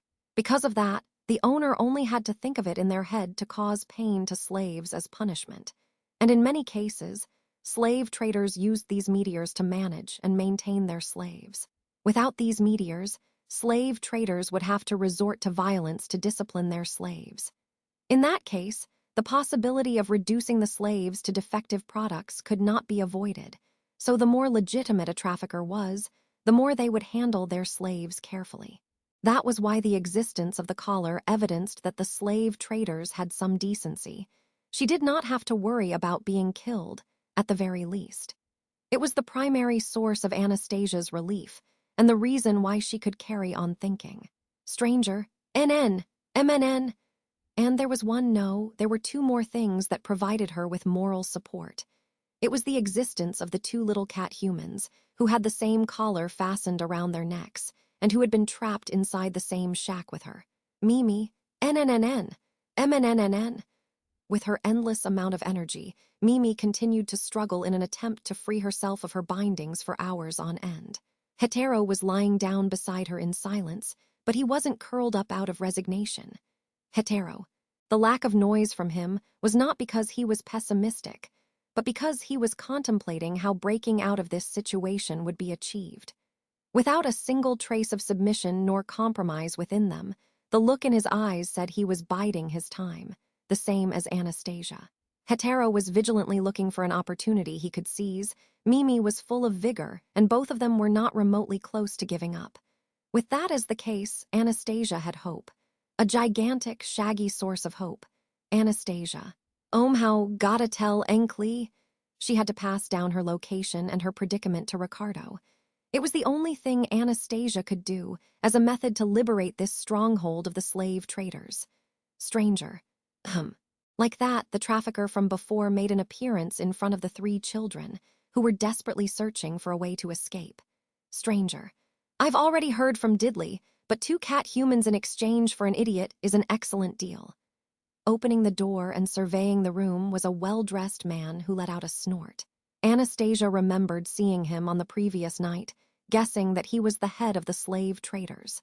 The day before, she had not been able to see his face from the front, but she could see it today, his accessory-covered attire in full view as well.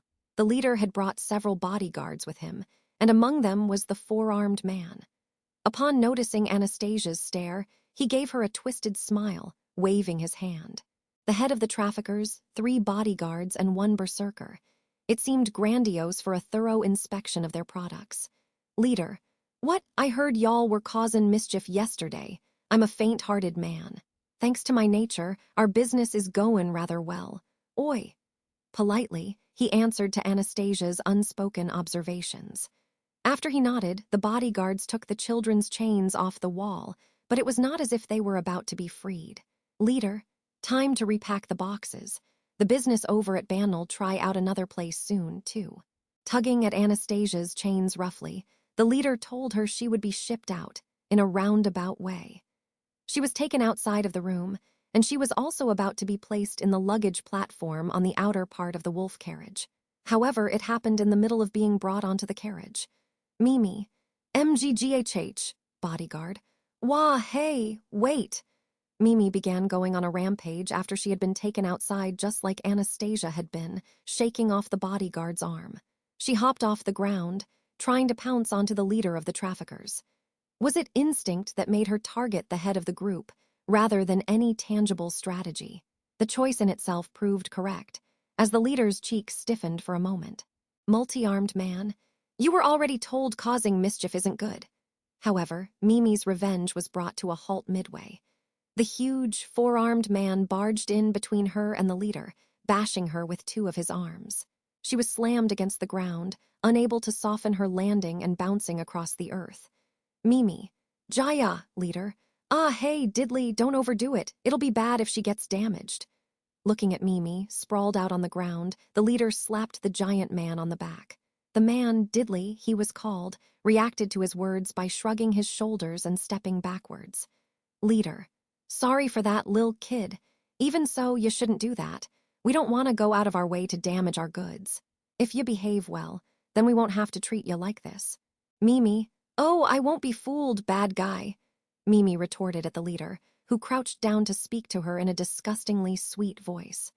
The punch's impact had dislodged her gag, and she demonstrated her indomitable spirit with her mouth, now freed from the cloth. Mimi, misdeeds will make you have a bad time. Even if we get caught, Hetero and Tivy shall stand in your way, leader. You're an energetic girl. Even after gettin' punched in the face, it'll be worth disciplinin' ya. Mimi. WH me, Jaya. While she was speaking, every hair on Mimi's body stood up, and she cried out at the top of her lungs. Her eyes widened as she screamed. The cause was the slave's collar. The leader had commanded it to torment her. Hetero, hic. Seeing his elder sister writhing in pain, Hetero grimaced as if he were experiencing the same torture. Eventually, once Mimi had been weakened enough, The leader of the slave traders put the gag back in her mouth and then stood up. Leader, what are you doing, almost letting her escape, you dunce? If you don't pull yourself together, do you want to play with the collar too? The motivation you're lacking'll return to you pretty fast, won't it? Bodyguard, I am sorry. I won't do it again. Hick! The bodyguard who had messed up got his face's side slapped. He then repositioned the unconscious Mimi in his arm. Anastasia, watching the sequence of events, had already realized that they had been captured by a truly troublesome bunch. They were organized, ambitious, and capable to top it all off. She was getting fed up with them. Leader, well, if you try to run, you'll be put through a painful experience like what just happened. I'm sure you learned your lesson, so hey, let's go out. You better bid farewell to your hometown. Hearing the leader speak with a contemptful edge in his voice, Anastasia gave a quick observation of her surroundings. No matter where she looked, the area was filled with scrap. It was certainly the trash heap indeed. She was not impressed one bit. Leader, you look like you had enough of saying goodbye to your hometown. Let's go then. Hey, wait a minute. As Anastasia stared at the ground, the leader pushed her from behind, trying to shove her into the carriage. Pressed by the momentum of the shove, she lost her balance and fell to the ground. Leader, what? I didn't hit you that hard. That ain't good. You need to live strong. One of his bodyguards pulled Anastasia to her feet after she fell forward. She shook her head while being forced to stand back up, hiding her clenched fist from their field of view. Like that, she tried to walk towards the wolf carriage, pretending to look like nothing had ever happened to Anastasia. Hick! Seized by cold fear, Anastasia raised her head. Standing in front of her and looking down at her was Diddley. His goggling eyes opened wide. Feeling those eyes peer into her, a chill ran down her spine. He saw me, she thought, feeling the skin under her collar itch from dread. She would be punished with the collar just like Mimi. However, her predictions were Diddley. Fufu. Rejected by Diddley, who loosened his lips, laughing in a subdued voice. He did not bring up anything about her actions, returning to being cautious of their surroundings like the other bodyguards. Anastasia was dumbfounded by it, but she was pushed from behind once again, stepping onto the platform of the wolf carriage. The luggage platform was curtained inside, having been tampered to make sure its contents could not be seen from outside. It was probably a plan to separate illegal slaves from those that conformed to the rules and agreements of slave trading. Of course, Anastasia and the two cat humans had been made slaves in a way that violated the rules, and the slave traders would not be able to get away with it if they were ever exposed. Anastasia. Unlike the shack, the platform had a window. The area was cramped as a result of all the alterations, and the three kids were pressed against each other. It could almost be described as being packed inside a box. Leader, you better be on your best behavior in here. Having to bully children pains my heart, after all. Pointing at his own neck, the leader threatened them with the fear of the collar, lowering the cloth that covered the platform. Right before the sight of the trafficker was hidden by the fabric, Anastasia caught a glimpse of Diddley's smile. It was horrifying, feeling as if he had seen through her scheme, but she had no idea of what went through his mind. Hetero. Mimi. Hisiu. Inside the confined space box, Hetero was worried for the unconscious Mimi. She had not come to her senses yet, but her life was not in any particular danger. The effect of the collar was of that sort. Moreover, Anastasia. You ook it off.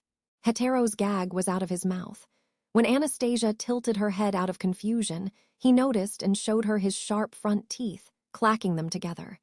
Hetero. Our teeth are more sturdy than most people's. I'll teach my sister too after she wakes.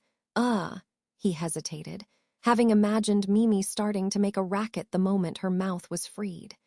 He could already see her raising hell in her loudest voice, and then getting knocked out by her collar again. Not only were their hands and feet bound together, but they also had the collar around their necks. Hetero's issue must be the way to deal with those. However, Anastasia had various effective solutions for what to do. Anastasia. Erst, Piwa, we should compare and adjust the information we have at hand. Hetero. How? Hetero directed his surprise towards Anastasia, who had taken off her gag by bringing her hands to the back of her head. She exposed the palms of her shackled hands so that he could see what she was holding. In her hands was a metal shard she had secretly snatched when she had fallen over, before being placed on the wolf carriage. Anastasia. When I picked it up after pretending to trip, I was scared for a second, thinkin' I got seen. She was unsure of the true intentions of Diddley, who had overlooked it. However, it was true that she had been saved by his caprice. The conditions were strict, but they had been fulfilled. Mimi and her sibling, Anastasia herself, and the outside world she was able to see from the luggage platform. The slave traders' leader and their appearances, the map of the surrounding area of the city that was fresh in her memory, and Ricardo. If Anastasia could connect all of them together, then she would be able to liberate the stronghold. Anastasia. Hey, I have something to ask ya, but doesn't the wound on your cheek hurt? Hetero's expression stiffened in response to her question. Feeling that his reaction met her expectations, an adorable, cunning smile spread across her face. 8 Vice Captain. Ricardo, I discovered it while asking around, but it seems like that diddly guy is quite nutty. The Vice Captain reported his findings, returning to the tent, while Ricardo was glaring at the map inside. Sitting on a chair far too small for his giant physique, Ricardo made a frustrated face at the results of the Vice Captain's investigation, gnashing his fangs together. Ricardo, anyone know that by talkin' one look at the skin wearer? Vice Captain. Whoa, skin wearer describes him pretty well. Well, it's not a bad name to call him. He's practically infamous for skinning his opponents once he kills them. Ricardo. He has a damn terrible hobby, is what I think, though. Recalling the four-armed man, Ricardo wrinkled his nose out of disgust. He would be all right with it if the man only wore the hide of animals, but in reality, the man wore the skin of demi-humans he had killed. Ricardo did not think the man would be satisfied with only having 1 or 2 of those collectibles. Therefore, he probably had a countless number of skins, enough to swap them out depending on his mood or the weather. Vice Captain. He apparently comes from further north, but he recently came here to work and gain publicity. Right now, was it the Razgru Trading Company that we just met? It seems like he's contracted exclusively to them. Ricardo. Gainin' publicity. Does he look charmin' enough to do that? Though, I see there's someone who's quite knowledgeable about that guy. Vice Captain. They said they once got into a fight with him in a tavern. One of their ears was torn off. They got off lucky. The Vice Captain said as he shrugged, but Ricardo agreed with him. If the person had gotten away with just an ear torn, then they were fortunate. The strong stench of blood wafting from that man was not something any ordinary mercenary could compete against. They would be killed with a mere twist of his arms. And he had 4 of them, so the difference in ability between him and the others was glaringly clear. Vice Captain. You got a scary face there, hound. Even if you grow bloodthirsty, isn't he irrelevant to our job? Ricardo. I know. Fuck, I'm heading out for a lil while. Keeping the irritation burning in his chest at bay, Ricardo left the Vice Captain behind, exiting the tent. Gazing up at the night sky above the camping grounds, he used a finger to fumble around with his collar out of boredom.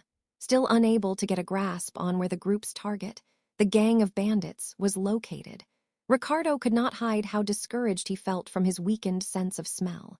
Piling on that, he felt even worse because a person who got on his nerves had rubbed his wavering state of mind the wrong way. Diddley, the man who had peeled the skin of the people who shared the same race as Ricardo and draped it over his head. He could not help but feel a thick sort of malice from how Diddley had called him Mr. Wolf to his face. Excluding that man, who had referred to Ricardo as a wolf without being convinced of what he called himself, the only other person who did the same was Anastasia. Ricardo. What, my beard's tremblin'? Huh. Caressing his beard, Ricardo raised a brow as he felt a tinge of uneasiness. From a slight distance ahead, he could hear voices coming from an argument. Spontaneously, he started walking in that direction. Stranger. You know what, Runt? It's dangerous round here. You better hurry and go back to the city. Stranger. But I'm saying I need to talk with the person in charge. Please let me through. Along with the exasperated voice of a rough fellow, a rather formal young voice overlapped with it.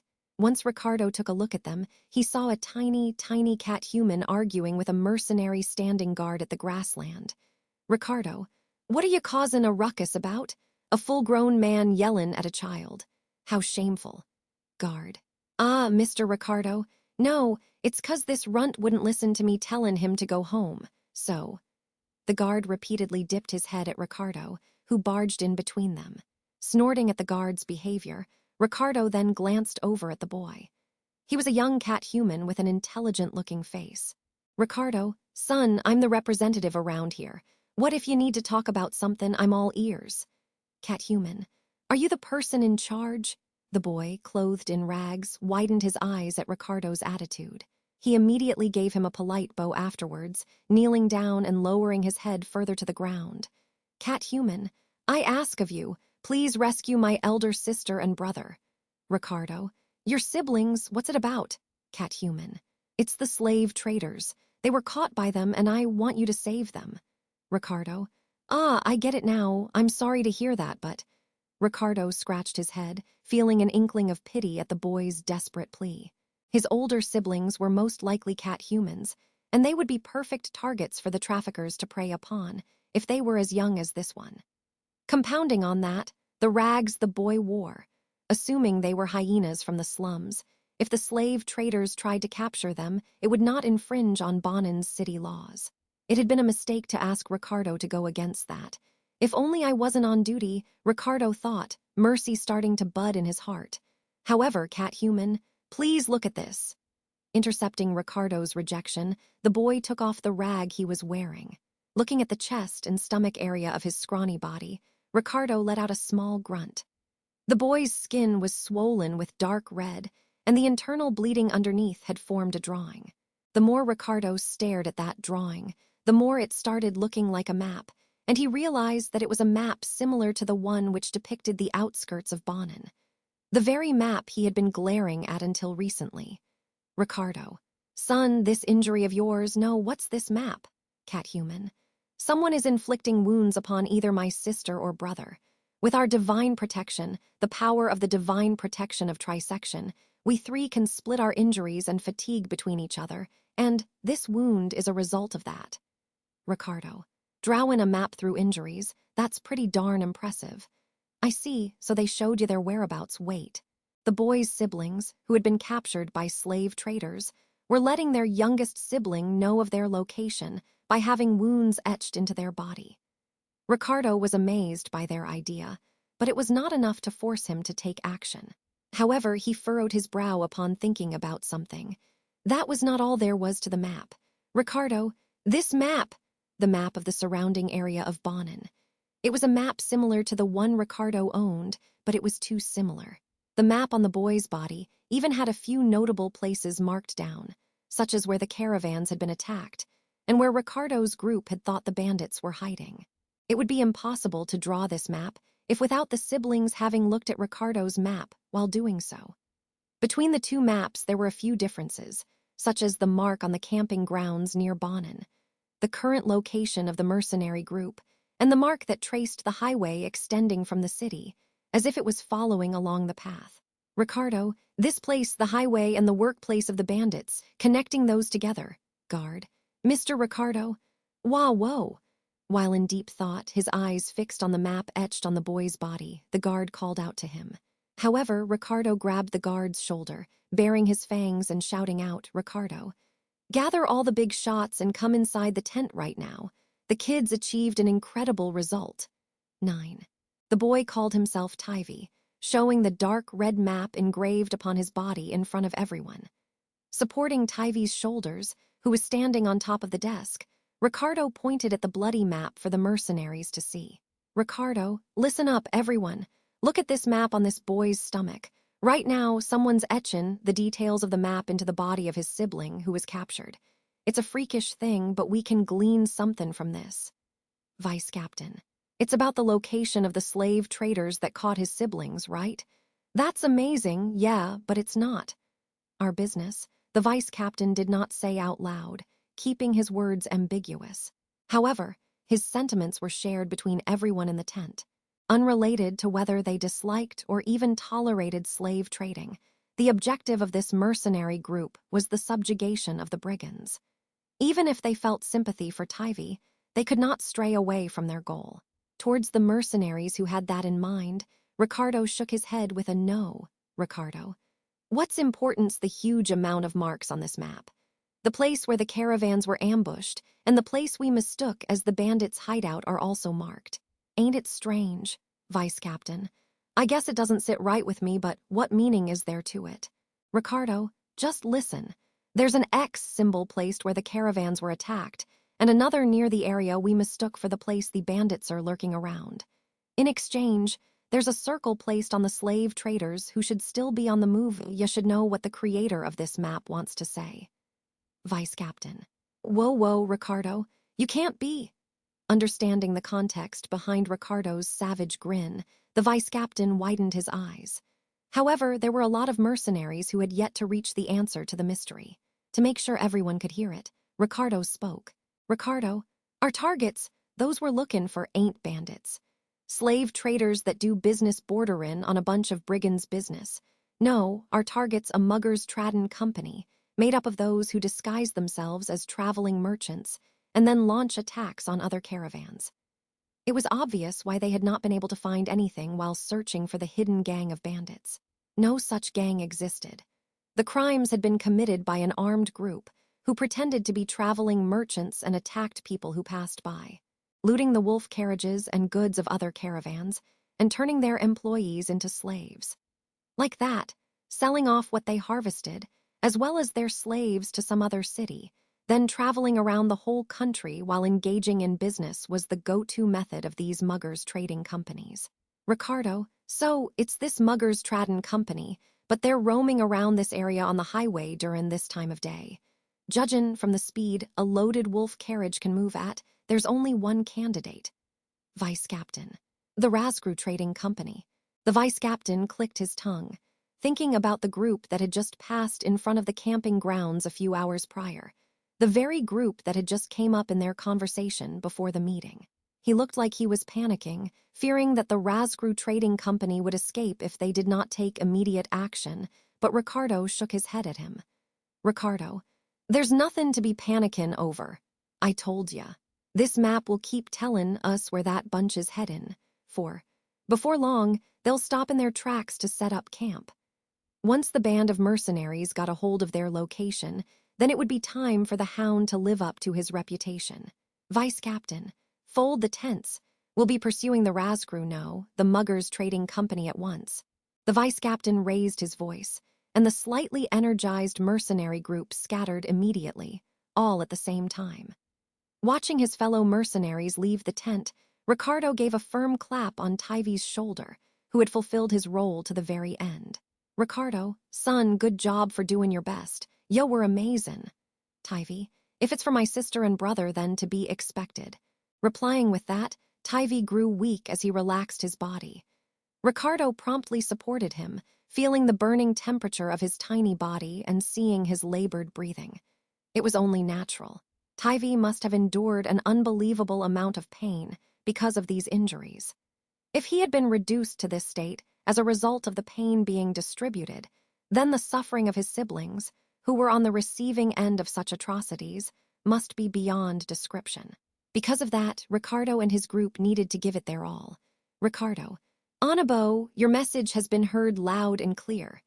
Lifting up Tyvee in his arms, Ricardo called out to the girl who was not present, accurately drawing out the map she had only taken a single look at, connecting the dots between the bandits and the slave traders, and delivering it to the uncle etched into the area of the camping grounds. The girl who had played a key role in achieving this result. Ricardo, I gotta find you safe and sound and ask you why you were caught by some slave tradin' company. Why had the girl, who was supposed to be in the city, been thrown into the midst of such a critical emergency? However, Ricardo did not even think that it had been the doing of the man he had let off the hook. 10. The clash between the band of mercenaries, led by the Hound, and the Razgru Muggers Trading Company began in the middle of the night. The deserted village, located at the side of the highway that linked cities together, was a place often used as a camping ground by legitimate caravans that stopped by on their travels, in order to let their weary feet and ligers take a rest. The camping ground, formerly a village that specialized in agriculture, had a few abandoned houses left scattered around as a reminder of old times. The existence of the houses, all equipped with roofs, made it more than just a little appealing to use as a place to set up camp. Because of that, the fact that an illegitimate muggers trading company was making themselves comfortable at this place had fully incurred the blazing wrath of the Hound and his group. Mercenaries. The Hound and his 40 rowdy mercenaries were quietly surrounding the deserted village that was sinking into the darkness. Fires that had been set up at the camp used to clear the view of those standing guard, and the vulgar voices of the ones holding a feast while chugging down their alcohol-filled mugs. The carriages with the tethered ligers had the seal of the store number on it, proof that it was the company the mercenaries were after, and there was no mistaking it for any other. The map engraved into Taipei was perfect, remembering the boy he had left in the tent before carrying out their plan, as well as his pleading voice that surfaced into the back of his head. The Hound gave his orders to the vice-captain and placed small troops in various places around the village. Confirming that they were ready to go, the vice-captain nodded at the Hound. Receiving his signal, the Hound threw his head back to look up at the sky and opened his jaws. Ricardo. Ow! A bestial roar was released, as if reaching for the round moon shining in the night sky. The next moment, the Hound's limbs swooped down towards his assigned position, and the battle had begun. Man, you-o! Ricardo. Shut it, moron! With one swing of his large machete, Ricardo struck down the frenzied man who lunged at him. The thick chunk of iron penetrated the man's head, his skull exploding like a fruit. Looking at the body that had fallen over, with blood and brains splattered all around it, the men behind the corpse gulped one after another. The men. Hick. Ricardo, don't stop in your tracks, you dolts. Being horrified by their allies' glamorously mutilated body, and because of it pausing their movements and freezing their thoughts, were actions below those of a third-rate fighter.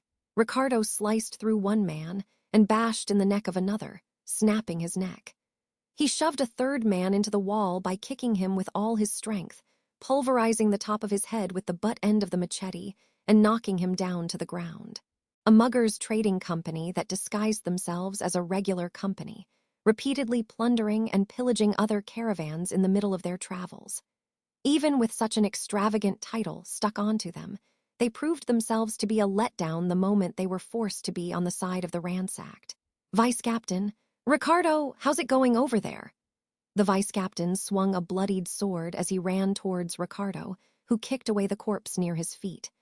Observing the disastrous spectacle created by the Hound's rampage, the vice-captain started to lament the situation, a hand placed on his forehead. Vice-captain, I wasn't worried about you, but this is too much. Are you planning to massacre them? Ricardo, is it worth holding back against these fellows? I almost feel like cutting all their limbs off and throwing them into boiling hot oil.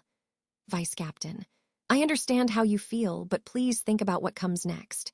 We might even have to explain this to the Senate, so this can't be resolved by murdering everyone and reaping all the benefits.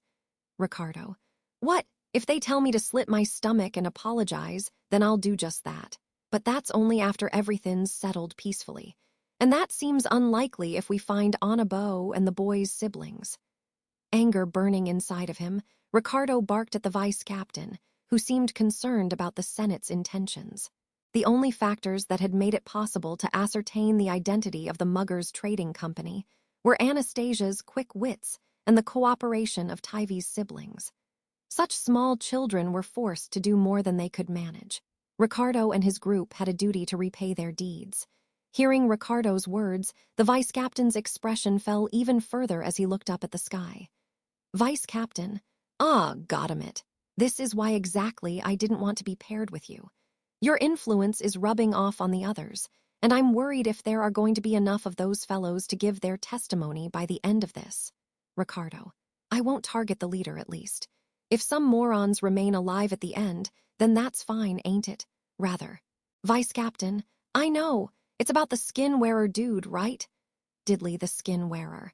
That man of the multi-armed race was unmistakably the main force of the muggers trading company. Neither ambushes nor cheap tricks would work against that. He was in a different dimension altogether, compared to people who would fall for those. Ricardo, Going up against that guy's impossible unless it's me. Don't let the others try and fight him. Vice Captain. Needless sacrifices are just gonna keep piling up otherwise. Say, it should be almost time. The mercenaries had been told to send out a signal with a whistle once Diddley's whereabouts were located. If Ricardo slayed him, then the victors of the battle would become set in stone. Waiting for the sound of the whistle to ring across the clearing, Ricardo pricked up his pointed ears, but stranger. Hee! Come ooh out, Mr. Woowolf. A thick, sticky, and grisly laugh echoed, thoughtlessly shaking the air of the deserted village, reeking of blood with its cheerfulness. 11, due to the hound's planned attack, the Razgru Trading Company had been hit by a devastating blow within the blink of an eye. Those that were either drunk or slumbering were easily killed by the mercenaries, and their numbers were reduced by 1/3. However, the people who had managed to avoid death during the first assault were the real members that composed the Muggers Trading Company. They would certainly be small fry if facing against Ricardo. However, that only applied if they were against Ricardo. Stranger. Shit, what the hell are these guys trying to make light of us? An aide countered a mercenary that had tried to attack them, and Razgru grinded his teeth, facing the fresh corpse. 5 mercenaries had made their way inside Razgru's bedroom, which was located in the abandoned house that was the most intact in the deserted village. Every intruder was cut down by the sword skills of his aide. However, it was clear this attack was not only a racket caused by 5 people, as they could hear screaming and the clashing of swords ringing out from all over the village. Razgru, this ain't the work of some dumb bunch of bandits. It's the work of those simpletons at the highway. The news of Bonan's Senate organizing a band of mercenaries as a countermeasure against damages done to caravans had reached Razgru's ears as well. Because of that, he had wrapped up his business in Bonan and attempted to leave in order to try out another place for trading. All this while the mercenary group wasted their time searching around in the corner of his eye. Aide. Boss, what shall we do with the others? Razgru. They have Diddley. Even if we sat around doing nothing, those who don't know their place can get killed off for all I care. Rather than that, there's something I need to check. Hearing the name of the multi-armed berserker, the aide immediately closed his mouth. By now, that madman would be gleefully skipping around the battlefield, sprinting freely while decapitating people. However, finding the cause of this chaos came first. If an unusual disturbance had occurred in his usual work, then the problem would be lying within the unusual part. Razgru tested the sensation of the bracelet he had snapped onto his wrist, an object linked with the gem on the slaves' collars, and headed for the place where his products were safeguarded, while bringing his aide with him. And then, Razgru. If I remember correctly, that girl was in this box. Standing in front of a specific box, Razgru ordered his aide to open the door. When it creaked open, the heavy stench of blood wafted out of the box, and Razgru knitted his eyebrows in frustration. Stranger. Hick, on the far side of the box, he sensed someone catch their breath. Entering it, Razgru squinted his eyes amidst the dark and nodded, making sense of the situation from the scene in front of him. Razgru. I see. Those runts had some kind of divine protection. Not bad. The female cat-human with her stomach area painted in blood, and the male cat-human who had suffered through an identical number of injuries. Razgru was honestly impressed by the girl standing in front of them, as if trying to protect them. That appearance and that skill. She was a masterpiece among every product he had handled so far. Razgru. You did well, considerin' your hands and feet were tied together. Those wounds, did ya pick up a shard of glass at the trash heap or something? Girl. You seem like you got time to be light-hearted. You mean that Ska-Rai Wolf ain't common to pick me up? Razgru. Our rabid dog's probably talkin' him on right now. Rather, the damage you've coster gonna cost you a pretty penny. Razgru showed off the bracelet on his left hand to the bluffing girl. Just by thinking about it, he could cause his collared slaves to feel a great deal of pain. He had already carried out that threat on the female cat-human. Imagining the pain, even that girl stiffened her cheeks, and Razgru drew out a dagger with a twisted blade from the inside of his outfit. It was one of his favorite torturing devices. Of course, he was not planning on hurting the girl and decreasing her value as a product. The dagger was meant for the cat-humans behind her, Razgru. Listen, Missy, it's not necessarily you yourself who has to take responsibility for your screw-ups. What happened this time'll teach you a good lesson. Razgru jerked his chin, and his aide reached his arm out to hold down the girl. Like that, he would torment the cat humans to a suitable degree in front of the girl and make her regret what she had done. And if Diddley swept up the surrounding mercenaries, then it would be the end of this ruckus. Girl, responsibility for my screw-ups, huh, Razgru. As Razgru pondered on how he would clean up the mess in advance, the girl's faint voice reached his ears. Turning around, he saw the girl meet his eyes with a glare. Those light blue-green eyes had a power that sucked him into them. Girl. If that's so, it means you'll be talkin' responsibility for what you've done, the girl declared out loud in a harsh tone. In a flash, the female cat human sprung to her feet with great enthusiasm, grinned, and then, stranger. Evil won't prosper in this woe RLD, she shouted, the back of her feet landing a powerful kick on Razgru's face. 12. In that one fleeting second, the situation inside of the box had taken a drastic turn. Anastasia. Mimi had jumped awake due to Anastasia's call, and she kicked away Razgru while covered in blood, her appearance harrowing. The moment she did that, Razgru should have punished her using his bracelet. The punishment being given to her through her gait, Mimi's tiny body shook as if she was about to start bouncing around. However, it did not contain enough power to halt her justice. It was because the punishment was being shouldered by Hetero. The divine protection of trisection was a divine protection that enabled the siblings to share sensations such as pain. The distribution defaulted to an even split, but they could consciously unbalance it. It was also possible to receive 100% of the pain when drawing the map, or when the eldest sister was receiving her punishment. Hetero, I'm not as strong as my sister, so I can only do things like this, Hetero had said, his resolve to accept Anastasia's suggestion of etching the map onto his body too bright for her eyes. Even now, as he suffered from the pain and bleeding, he took on his sister's punishment and protected her until it ended. Mimi. Ooh, Chaya, the fighting strength of Mimi, who was bouncing all over the room, having comprehended the will of her brother, was much higher than what Anastasia had imagined. The aides, who were taken aback by the falling Razgru, jumping into the gap that appeared for nary a moment, Mimi punted one of the two aides with her short legs, defeating him by slamming him against the wall. Those were bodyguards that Razgru had brought along, commanding them directly. They could not possibly be weak, but the fighting strength of the roused cat human had increased even further, influenced by her excitement. Aide. Say, the aide came to his senses after his ally was defeated, unsheathing the sword on his waist. The single-edged blade, known as a katana, released a single, terrifyingly sharp strike. However, Mimi skillfully ducked under it, and Mimi. Ayaya! She made him lean backwards with a blow from her tail, and followed up with a powerful headbutt to his stomach. Batting at the throat of the staggered enemy with her short limbs, she then finally knocked him out cold by flinging him across the box. Mimi. You see that? It's Mimi's overwhelming victory. Triumphing over both Razgru and his aide, Mimi jumped with elation over her win. Anastasia's eyes were wide open, having witnessed Mimi's maneuvers. That fight was only supposed to buy some time for them, but she had not expected Mimi to wipe the traffickers out. Anastasia. Anyways, I guess this wraps it up. Although she was surprised by results that exceeded her expectations, Anastasia stole the bracelet from the fallen Razgru. Even if they were to escape from this area, it would be difficult with their hands and legs left shackled together. So, the best option was to make securing their safety a priority and wait for the scary wolf to come running towards them. Mimi. Ooh, the collar came off. Hetero's also came off. Anastasia.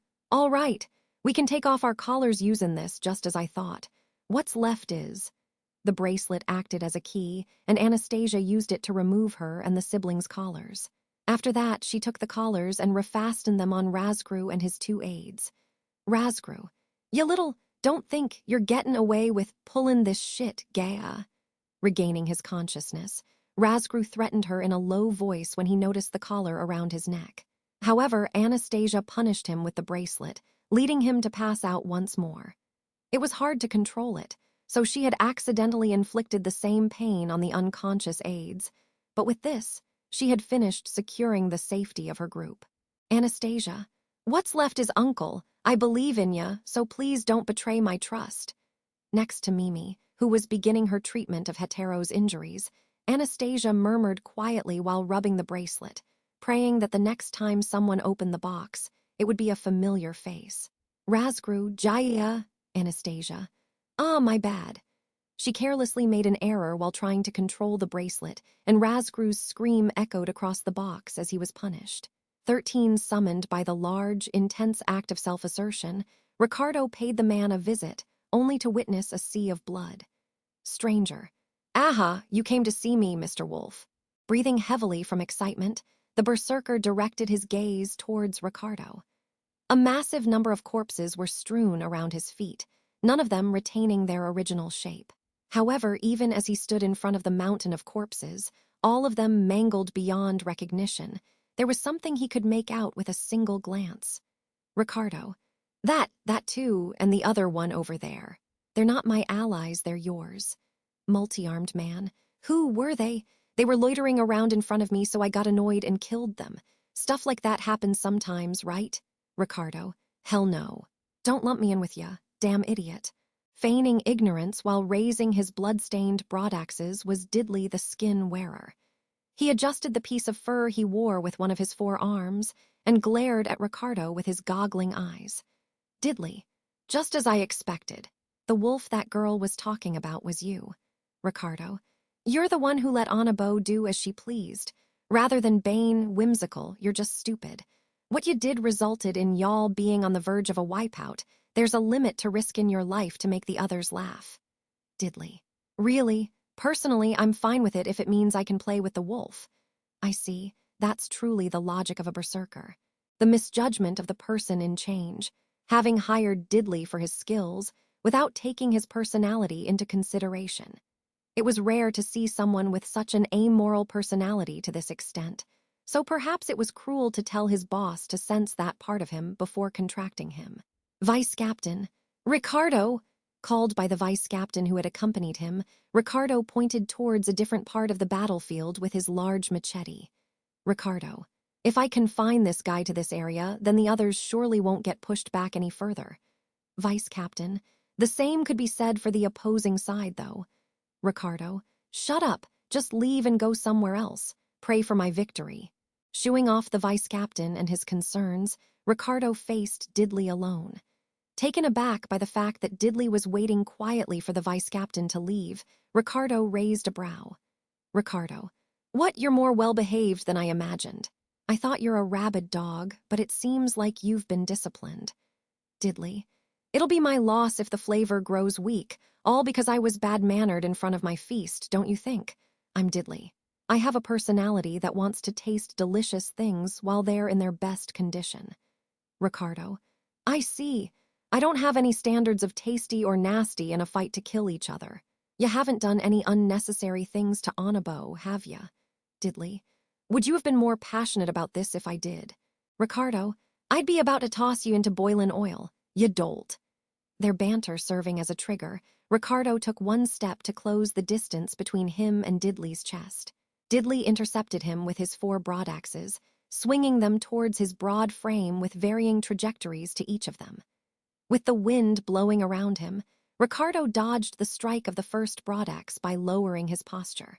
After deflecting the 2 following strikes with his machete, he greeted the skin wearer with a front kick before the final attack reached him, flinging him away. Ricardo, go, Raya!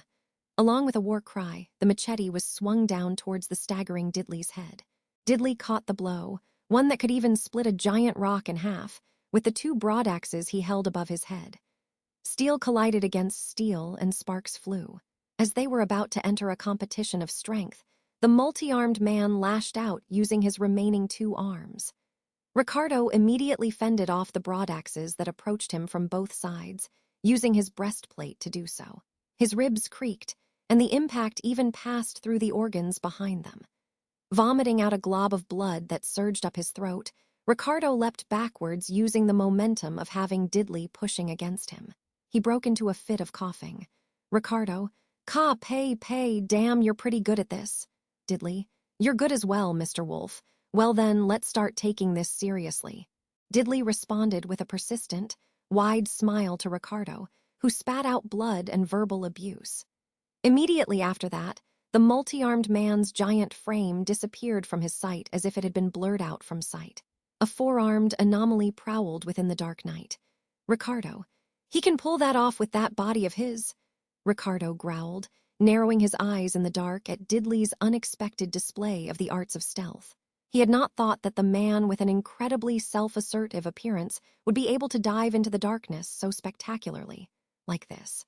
The berserker was absent in his field of vision, and the thick stench of blood in the air prevented him from tracing his movements with his sense of smell. If Diddley had covered the area in blood for this purpose, then he had an eye for some tough tactics to face, unexpectedly. Ricardo. Hick! Instantaneously, he swung his machete up just as there was a sound of something cutting through the wind.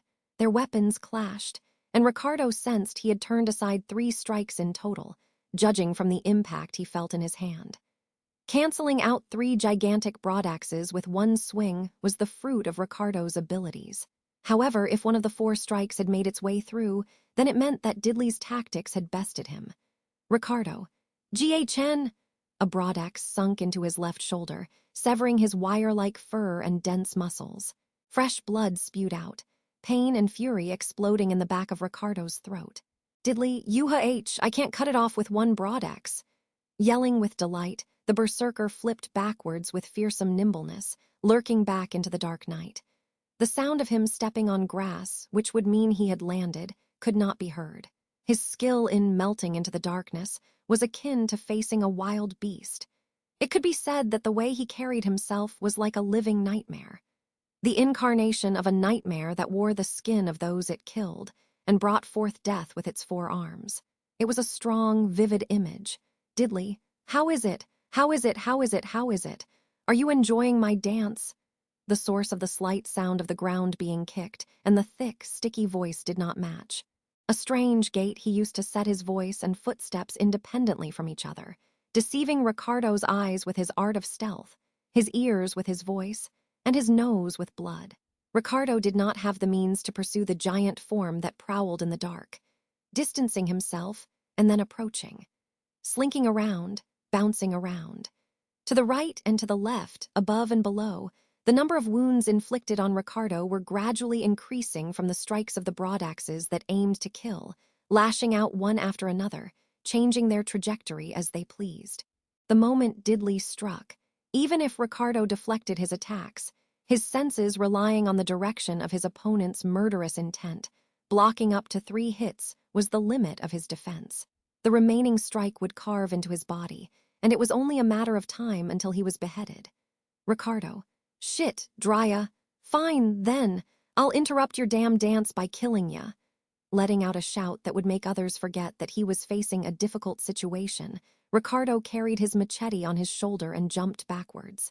The hound held up his weapon while looking straight ahead, with an abandoned house to his back. If he made sure there was a wall behind him, then he could limit the direction of his opponent's assault, having it arrive from his front or his side. Although he did not know when or where would Diddley make a move, it would be possible for him to shut off where he would strike. Despite that, the berserker gave a delighted laugh at Ricardo's martial judgment. Diddley, you foo, that's right, you would try to do that, but you know, Ricardo. Hick! The next moment, Diddley came into view in front of Ricardo. However, he appeared far beyond the reach of both Ricardo and himself. He was not aiming to engage in close combat. His broadaxes drew a wide arc upon being thrown, transforming into discs of death as they advanced on Ricardo. Hurling the broadaxes was a move that brought certain death to their enemies, who would have taken a desperate measure, because they had not been able to break through Diddley's art of stealth. In order to deal with 4 attacks coming from 4 different directions at the same time, 4 arms were required. Diddley, I'll kill you, and then I'll show off your pelt to that girl. What kind of face do you think she will make? Ricardo. Laughing cruelly, Diddley spoke of the unsavory future actions to be performed after he finished his job. Unable to put up with him any further, after having heard the contents of his speech and having looked at his expression, Ricardo opened his mouth wide. To subdue his opponent's lethal attack, Ricardo decided to play his strongest card as well. Ricardo, grah. Opening his jaws, that were lined with sharp teeth, Ricardo released a roar of destruction in front of himself. The very air rumbled, and the earth was turned over from the quaking din. The spinning broadaxes were blown away, swallowed by the massive shockwave, and the wave of sound landed a direct hit on Diddley, staining his giant frame with blood. Diddley, WHA? His eyes widened from the unforeseen attack. Diddley tilted his head, his face covered with blood. Ricardo, Uerg! There, Ricardo lunged at him without a single pause in his movements, mercilessly swinging the machete he had carried on his shoulder. The machete stabbed into the berserker's thick neck, sending his large physique flying along with the fur he wore, much to Ricardo's satisfaction, and caused a blood flower to bloom. Diddley. Ah! The sound of bones and flesh being squashed out of shape overlapped, and the berserker crashed down onto the ground. Diddley. Amazing! I was fascinated by your performance. His neck broken, Diddley uttered that out with a smile, letting out one final breath of joy before he fell silent. That was the end of the Muggers Trading Company, the evil that had grown rampant within the city of Bonn. 14 the day after the incident, Ricardo and Anastasia were in the chairman's office of the Chuden Trading Company. Sitting on the sofa and sipping some ryokucha, Ricardo sighed as he finished giving his job report to Chuden. Ricardo, so, we got rid of the fellows who were up to no good. We also retrieved Anabo, and our losses ain't that big a deal. Chuden, it appears so. It seems like a lot of unexpected situations were piled on top of each other, but having listened to the detailed account of the whole event, Chuden, sitting on the opposite side of Ricardo, nodded deeply. Receiving his somewhat inarticulate response, Ricardo wrinkled his nose with, "What, Ricardo? You're puttin' it ambiguously. Do you have any complaints or something gainst M?" Anastasia, of course. Do you have any idea of the dreadful experience I went through because of ya? You deserve a pay cut. A pay cut. Be strict with him, Mr. Chuden. Ricardo. GHN, I already said I'm sorry, haven't I? Anabo. Ricardo's expression clouded over as Anastasia continued ranting right beside him. Chuden had also shrugged his shoulders in exasperation, and Ricardo sincerely felt bad for his mistake this time. Thanks to Anastasia's quick wits, they had succeeded in annihilating the Muggers Trading Company. However, having listened to how it all began, listened to the details of Anastasia being captured by the slave traders, Ricardo felt deeply indebted to her. He hadn't expected that acting on the mercy in his heart to end up backfiring. The predicament that Anastasia went through during the whole incident was a consequence of Ricardo's carelessness, and therefore completely his fault. Ricardo, but we were able to shut down the Razgru-Traden company thanks to it. Anastasia, think about what you did. Ricardo, yes, I'm sorry. I'll work hard to make sure nothing like this ever happens again. Ricardo flattened his ears against his head, apologizing to Anastasia, who was fuming. Looking at their interactions, Chuden burst into laughter. Chuden, geez, you two are no, I understand. For the matter in hand, the credit will go to Anastasia. For Sir Ricardo, well, consider it somewhere between receiving credit and your mission being labeled as failure. Anastasia, you're too soft, really. Uncle's gonna get ahead of himself. Chuden, if that's so, then it's all right if you discipline him strictly. Anastasia, ah, yes, understood. I'll discipline him strictly.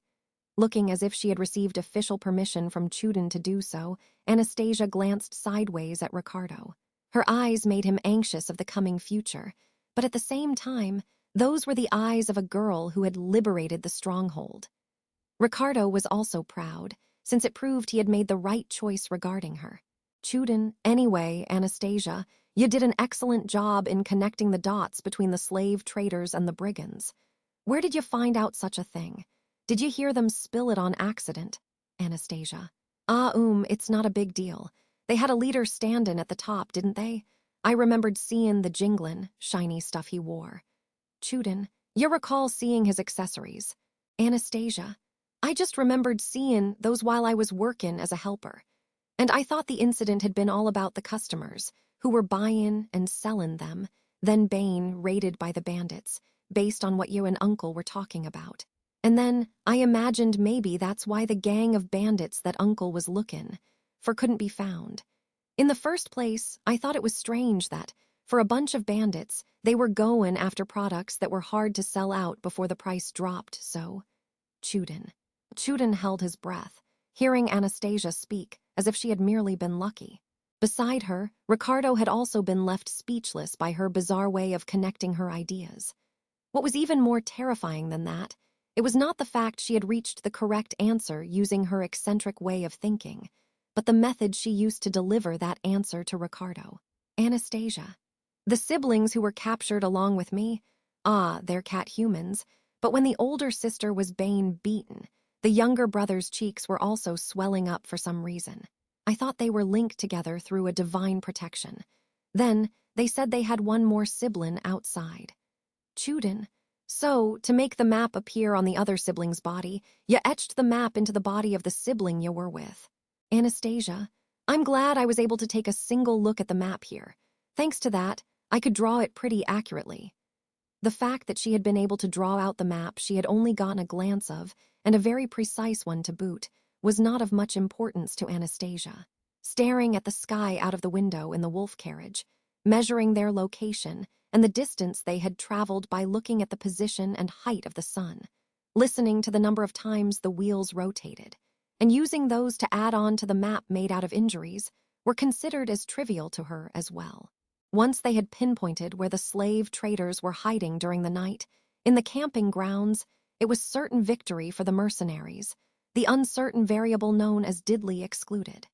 Anastasia had been the key figure for all of that. Ricardo, though, how could you do that inside a carriage that held you captive? Anastasia. On that luggage platform, the wall'd be warm where the sunlight hit it, and I'd been countin' the time ever since the bell rang during noon. And because I did all of that, the locations on the map were perfect, right? Ricardo. Oh, you're right. Ricardo nodded slowly. Just as she had said, perhaps it was not that impressive if she had done those one by one.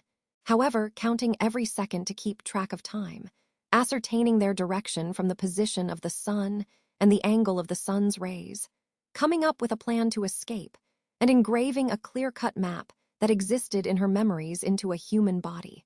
Accomplishing such things simultaneously was normally impossible. And she had done it all by herself, so what were he and Chuden able to say? Chuden, well, you're really beyond what I imagined.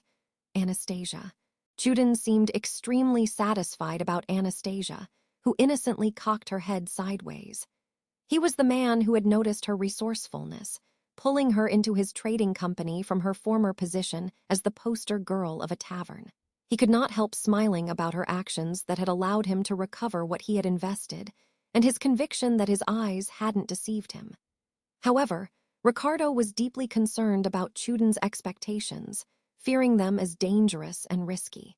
That's why he deliberately spoke in a loud voice, rubbing Anastasia's head roughly. Ricardo. Well, I guess she was really beyond what we all imagined. I didn't expect Anabo to crush the enemy's captain before I came to save her, and even treat him like a slave. I'm astonished. Anastasia. That couldn't be helped. I thought it was dangerous outside, so I had to secure our safety inside. Also, he brought it upon himself since he's a slave trader. Stop that. My hair's going all over the place.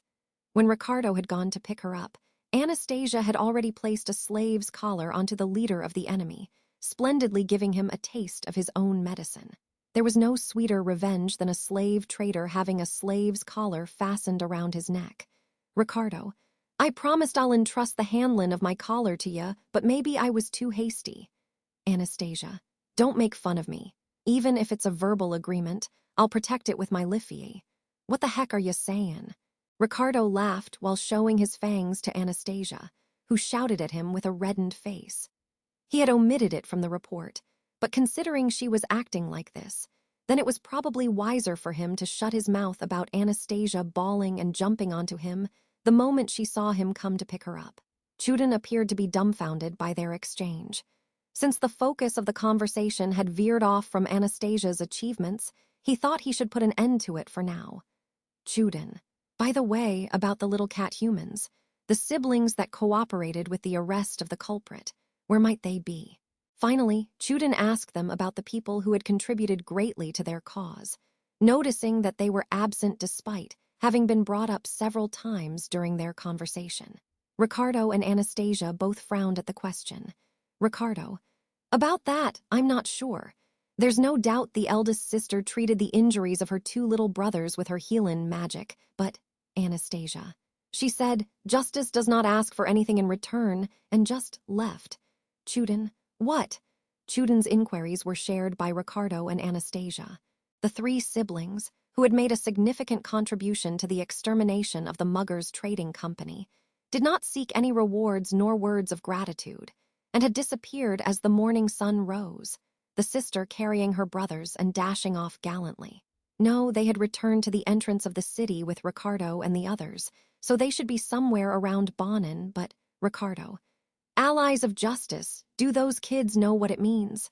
Anastasia: "Of course they do, I hope. It's true that I was saved by their justice and courage, and I think I'll be able to meet them again somewhere." Those siblings were incredibly loud, so they would probably be easily found if one went on the search for them. However, what Anastasia wished to say was definitely not that. Ricardo crossed his arms, responding to the smiling Anastasia with, "Right." Hearing that, Anastasia stretched out her body. And then Anastasia: "Well then, since I got an extra unnecessary day off, I'm going back to work." Ricardo: "Wait a minute, you know what happened yesterday and today. Do you have enough energy too?" Anastasia: "But I've been asleep the entire time. If you're the bodyguard of this company, then you should get back to work too, uncle. You need to make sure you'll never make a blunder like this one again." Being pulled by the hair on his arms, Ricardo was shoved out of the room by the small girl. Once he had finished giving his report, he planned on chugging some alcohol and lazing around. However, such an insignificant wish failed to reach the ears of the enthusiastic girl. Anastasia: "Your price fell from this huge blunder, right? Then the day I can buy ya ain't that far away." With a wide grin popping across her face, the girl shamelessly daydreamed of human trafficking. Feeling like he had been reduced to a harmless creature by her smile, Ricardo, ashamed, blew out a sigh. He supposed being told that he was going soft was only natural, since hearing what she said made him feel good. Filled with deep emotion, Ricardo scratched his head and followed behind Anastasia.